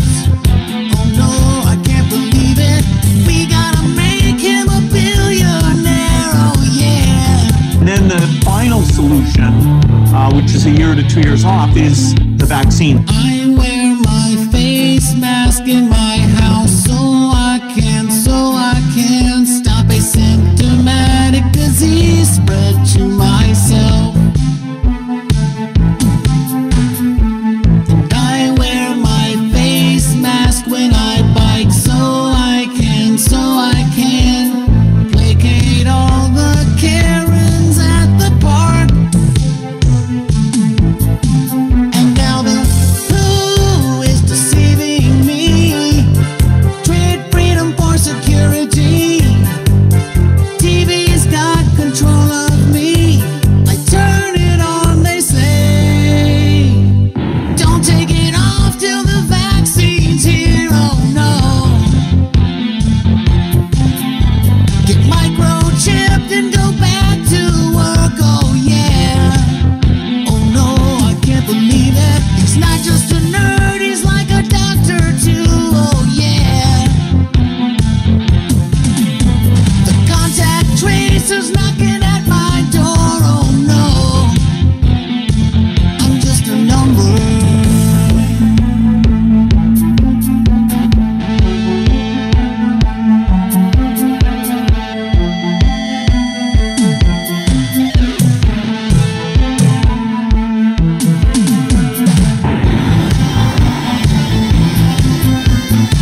Final segment. Or maybe I should say, welcome back. Welcome back, ladies and gentlemen, to the final segment. I'm your host, Noise Era, Freedom Faction, whichever one you prefer. And as we try to wrap our minds around what's happening, I hope you all understand that we're doing our best every single day to provide you with comprehensive analysis of what's going on. I think this is sometimes why people, you may have noticed, some of the shows lately have been very, very intense. Very, very intense and dark because the times are dark. But that's also why I don't really want to engage in that darkness. In the second segment, I was supposed to talk about how in Oregon there was a salon owner that was jailed and CPS came to visit her kids because she went to this lockdown. These are the casualties of war that we have to explain to people because this is just the beginning. And if we don't fight now, it's going to be a lot harder in the future. When we don't have these platforms, when we don't have this connection, when we don't have this freedom. This is why it's about time for me to begin migrating off of Instagram, because people really have to understand what's going on. This is not these days are not normal. These people get money off of us. They get rich off of all the views, the attention, the traffic, all the stuff that we get them. They pimp us out for the masses, and then they control and manipulate our own message. I'm currently shadow banned. I told you guys that within like a couple of weeks, we gained 25,000 followers. This week alone, they were like, no, let's stop that. But you have to understand that's how this works, because it's never been about the followers. It's about the message.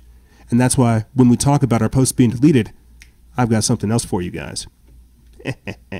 But before we do so, before we start getting into these things, let's start off here with this. You have the UK chief medical officer talking about how COVID-19 is harmless to the majority of people.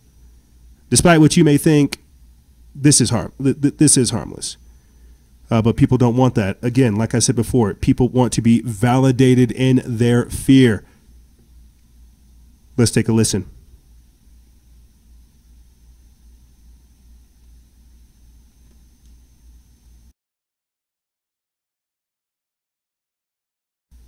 Oh, sound issues.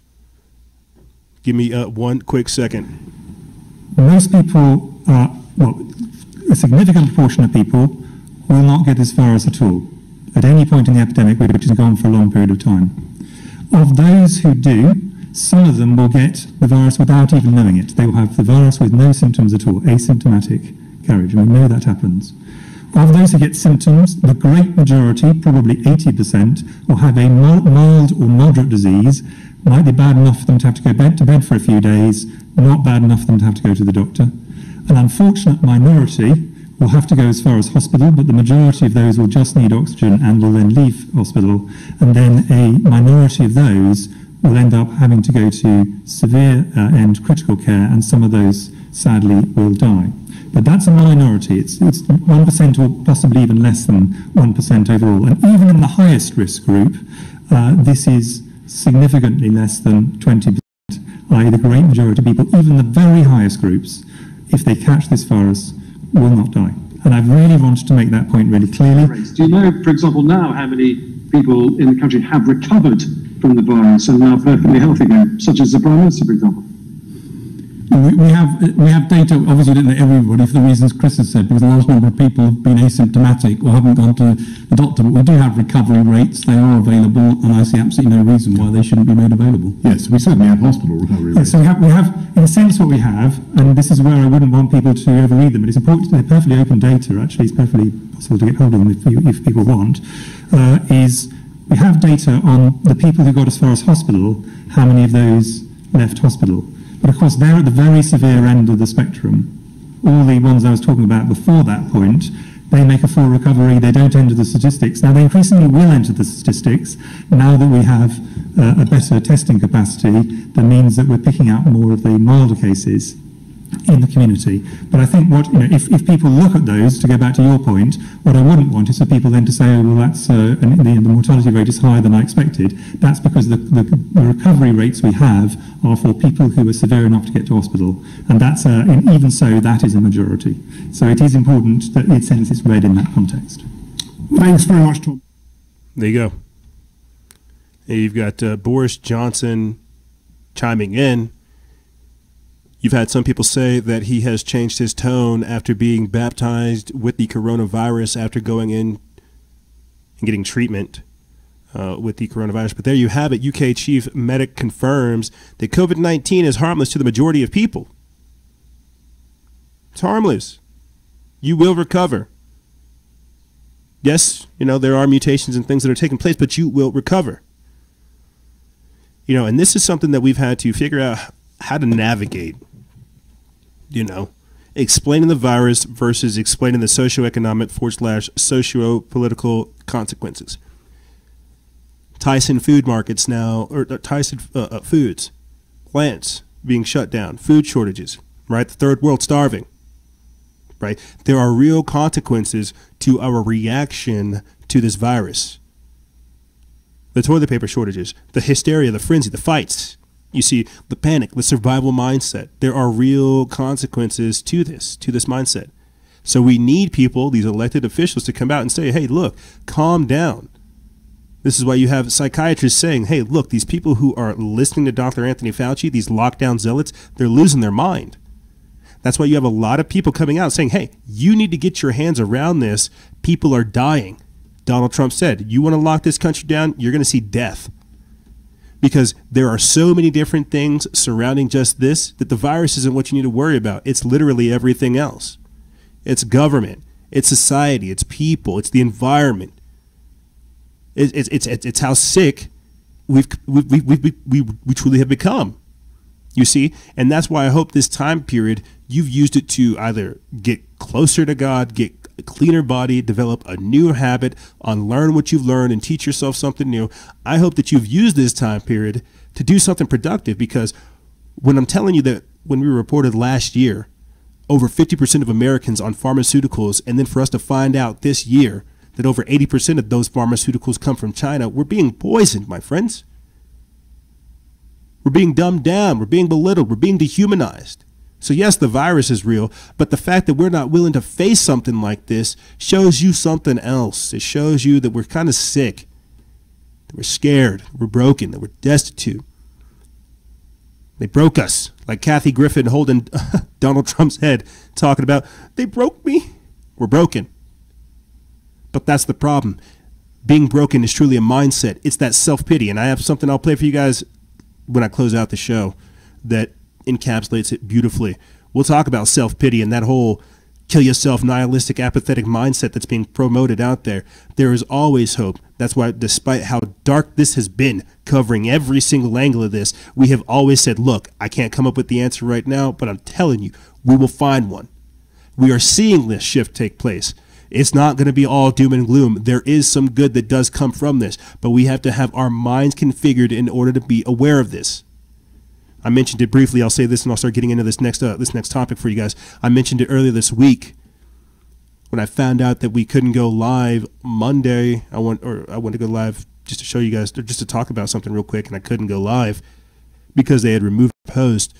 But I put in our Instagram story that, and this is just how crazy all this stuff goes. We just had on Dr. Stephanie Grutz. We broke down to you guys the benefits of UV light and IV therapy and things like that and more.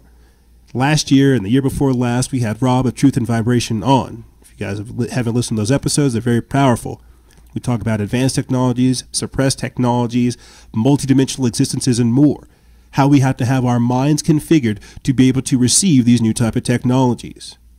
Fast forward to where we're at now. We're now talking about UV light, cleaning the body, IV therapy, not vaccines. You see, we had to get to this point to where we were confronted with such overwhelming evil that we had to find effective alternatives.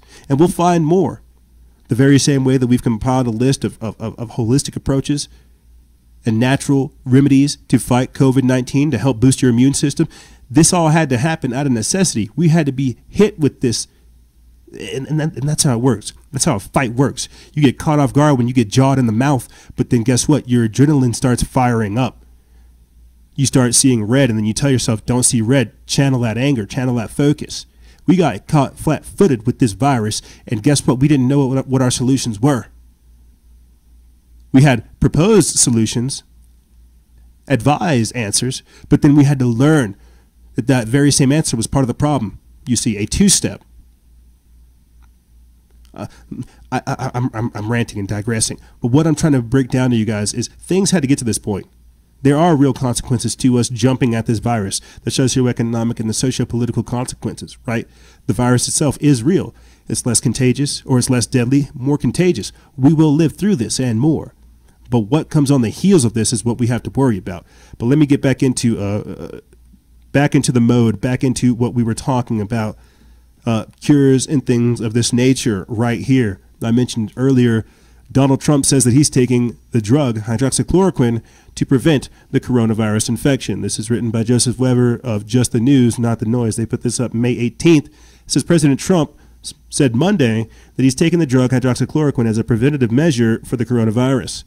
The drug has long been approved by the FDA for the treatment of malaria and other diseases, but is only approved by the agency on an emergency basis to treat the coronavirus.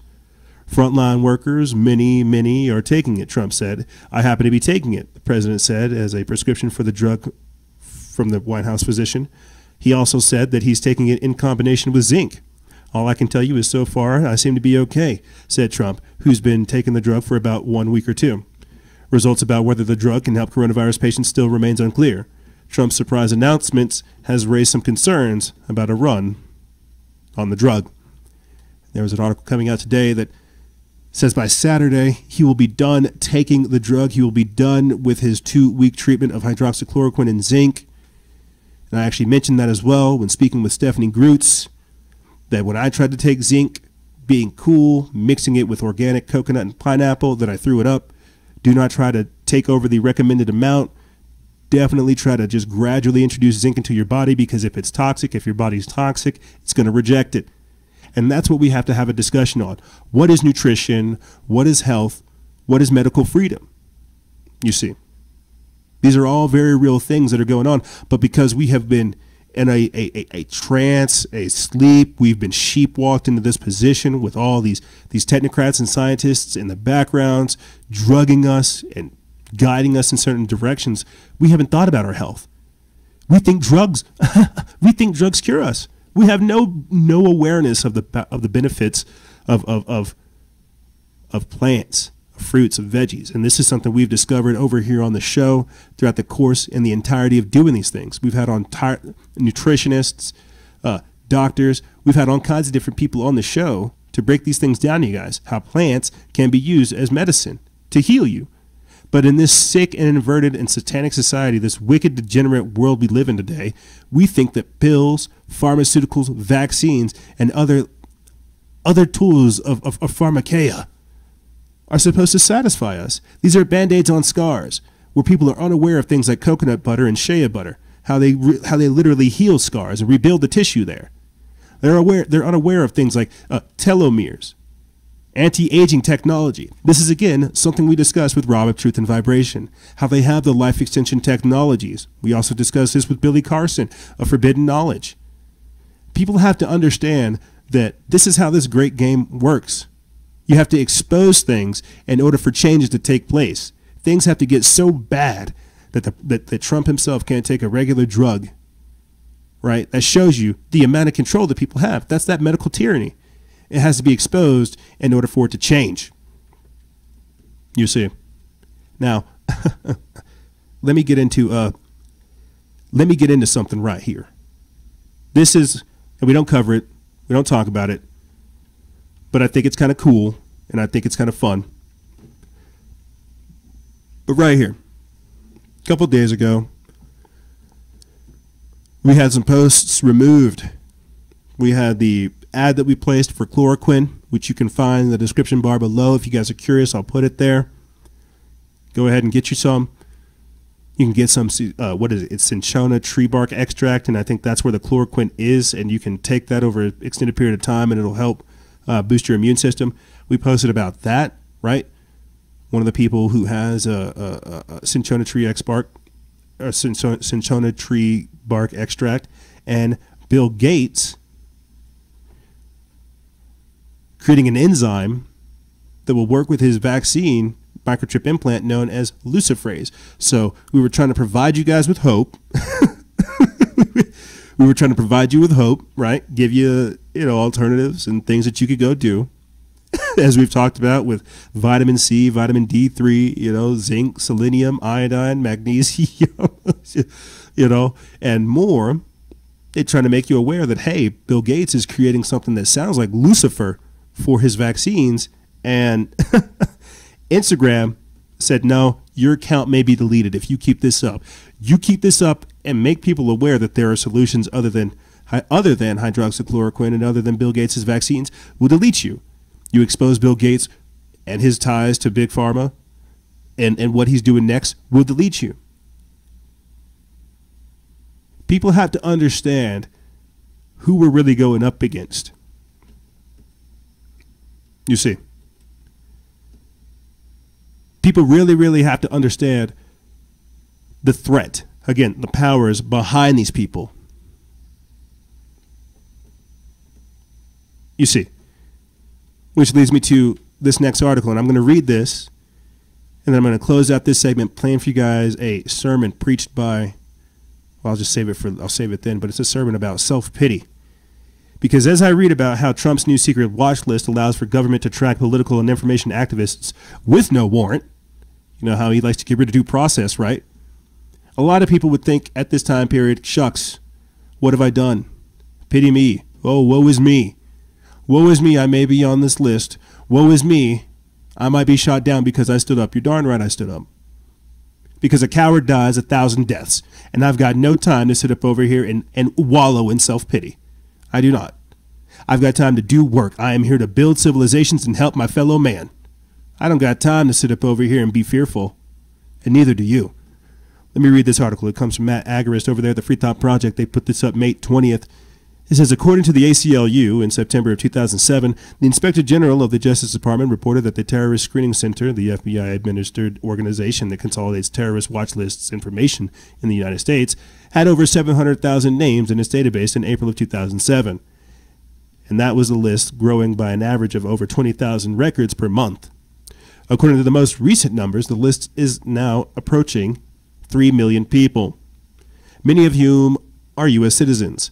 While this list is nefarious for many reasons, namely because it is secret as to how your name gets on it, and the government will never release those names, it is reportedly used to combat terrorism. People on this list, according to the FBI's Terrorist Screening Center, have alleged ties to terrorism. Before I continue on, realize that we started this episode off talking about how Hillary Clinton deemed armed lockdown protesters as domestic terrorists. Joy Behar said this as well. Getting back into the article, it says there is another list, however, that is far more iniquitous in nature. The administration of President Donald Trump, who reportedly found himself subject to warrantless surveillance during the election, has created a new list that, for the first time since 9/11, includes American citizens with no connections to terrorism. Like the FBI's list, this new watch list, dubbed the Transnational Organized Crime Watch List, authorized through a classified Attorney General order and launched in 2017, is expected to grow to well over 1 million names. According to an in-depth Newsweek investigation, it allows the government to track and monitor Americans without a warrant, even when there is no evidence that they are breaking the law. If you need to do so, read the above sentence again and let that sink in. Law enforcement in America can now reportedly track and monitor Americans who have not been accused of a crime and do so without first obtaining a warrant. As Newsweek reports, like the terrorist watch list, the new TOC watch list authorizes agencies to collect information when there is no evidence of a crime or intent to commit a crime.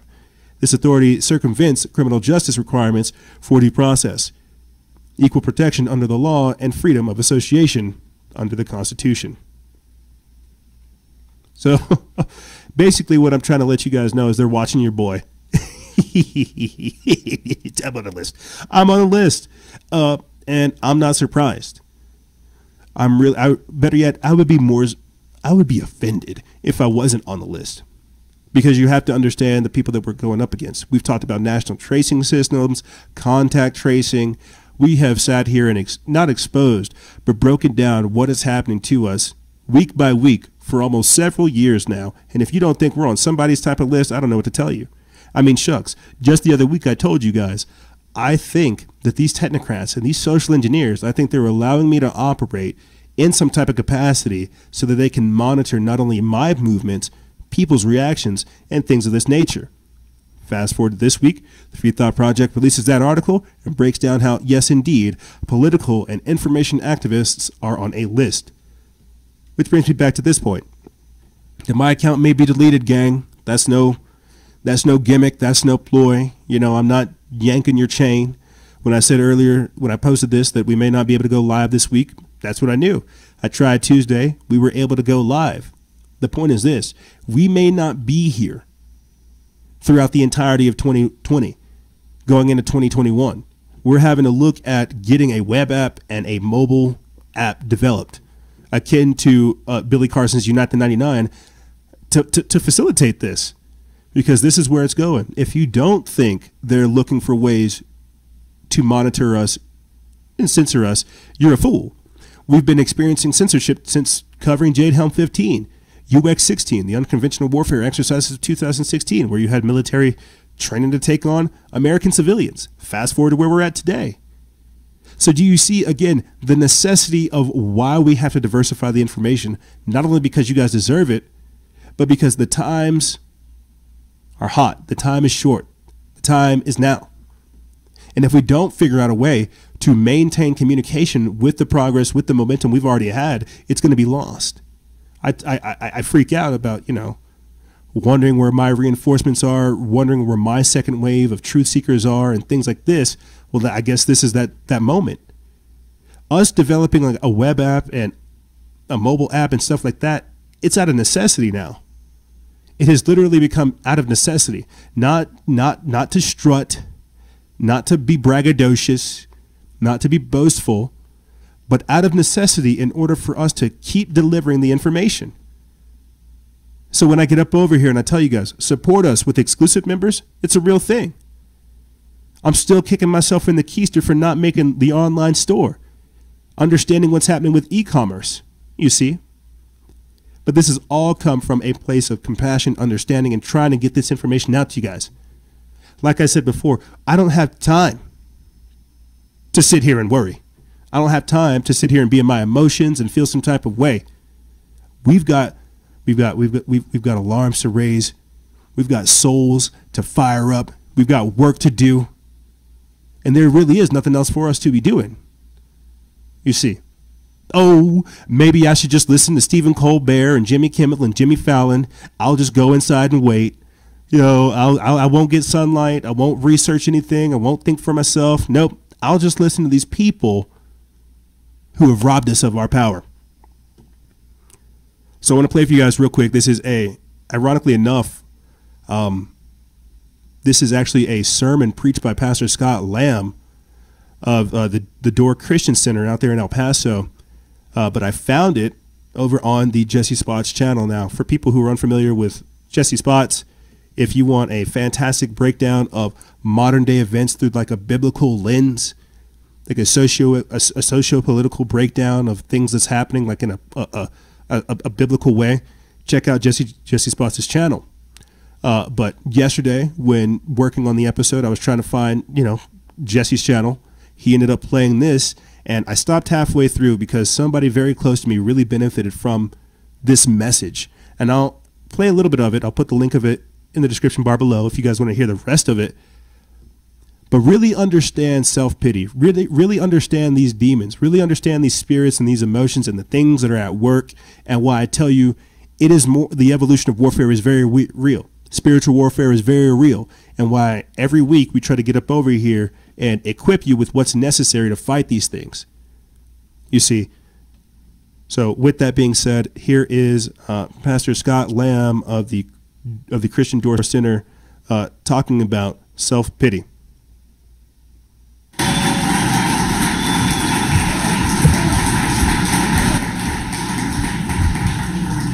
Thank you for that welcome. 1 Kings chapter 19, if you have your Bibles with you.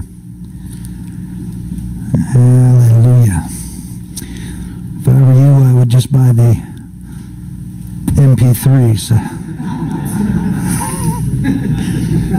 I remember once I was in Tucson preaching at a conference, and they had this big screen video of me behind me, and I didn't know it. I'm just preaching. I didn't know that they were broadcasting my face up there. At one point I turned around, I was like, oh, this isn't good. Hallelujah. So, 1 Kings 19. You know, there are countless ways that you can destroy yourself. Suicide gives you all sorts of options. Guns, ropes, blades, poison, tall buildings, water, cars, fire, explosives. People come up with all kinds of ways to dispatch themselves. Self-destruct. You can destroy yourself socially by saying all the wrong things at the wrong time and always speaking your mind. Hello? You can also destroy yourself socially by treating people badly.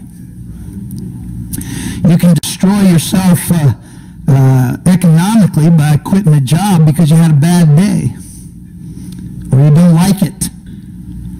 You can destroy yourself economically by spending impulsively, running up credit cards, not thinking about it, and not tithing. You can destroy yourself medically by eating all the wrong things and carefully avoiding exercise.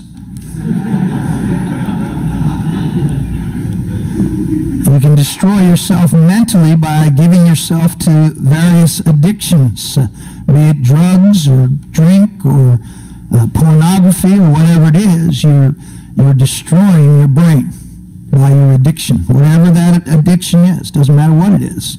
Addictions destroy the mind. You can destroy yourself spiritually by backsliding. And at the end of the day, self-destruction is incredibly easy. There's so many ways you can do it. It's the old saying that any donkey can kick a barn down. It takes a craftsman to build it. Any donkey can destroy his life. And having said that, what is so striking to me when I think about that is how recognizable these things are. We see them coming. We know self-destruction by sight. And none of these things are set in stone. None of them are unavoidable. It's not like this giant monolith is coming and there's no way around it and there's no way to avoid it. There are endless possibilities to avoid self-destruction, and yet it seems to me that as people start to enter into a certain mode and into a certain vein of thinking, they embrace self-destruction with open arms. This is going to kill me. Oh, goody. I'm glad. And that's a very strange thing to me. Avoiding self-destruction truly is easy. And yet people destroy themselves with great regularity. I've been pastoring for many, many years. And I watch people who know better just pull the pin. Watch people who have been touched by God. Watch people whose lives have been powerfully redeemed from absolute hopelessness. And here they are, set free, touched by God, empowered by God, with a destiny, and they pull the pin. Self-destruct. And it just is amazing to me. And then you consider all of the collateral damage and all the people that get destroyed with that one stupid decision. And all the people that you love the most, or at least you say you love, but the truth of the matter is once the damage is done and there's nothing but corpses lying around you, you realize you didn't really love anybody but yourself. Because no one's entered into your mind as you moved into this final scene. And so all of these thoughts I'm pondering, and I'm saying, why do people do this when there are so many options and it is so avoidable? And I understand there's probably a number of core issues, sin and the need to scratch that fleshly itch, maybe.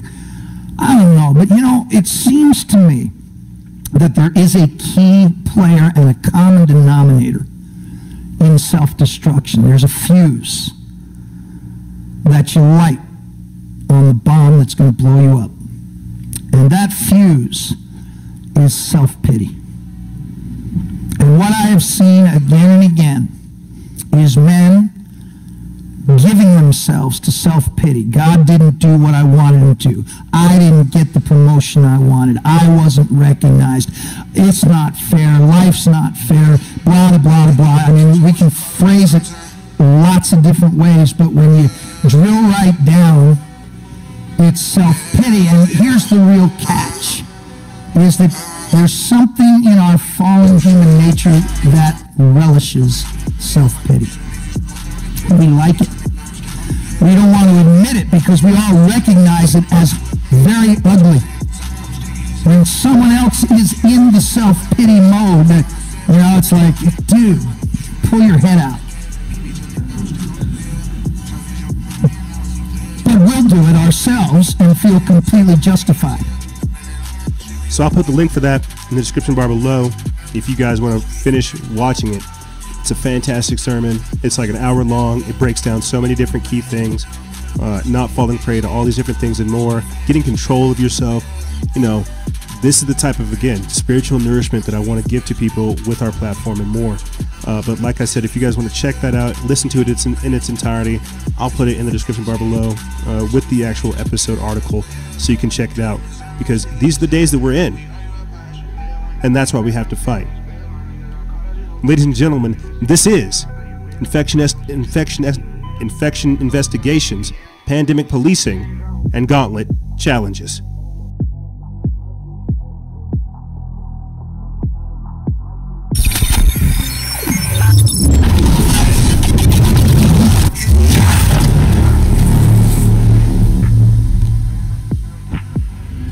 Yep.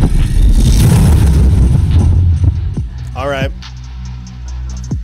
Yeah, I will put all of the links for all the videos we watched in the description bar below, as well as the sermon by Pastor Scott Lamb of the Door Christian Center. That self-pity sermon is on fire. If you don't listen to it and your soul does not get on fire, you're probably wearing a mask. I'll put all the other cool and cute things we did in this episode in the description bar below. And if you guys want to support this type of work, you want to see us take it to the enemy, to our adversary, think about joining our Patreon exclusive membership program. And with that being said, ladies and gentlemen, thank you. And remember, guys and gals, stay vigilant, expose lies and share truth.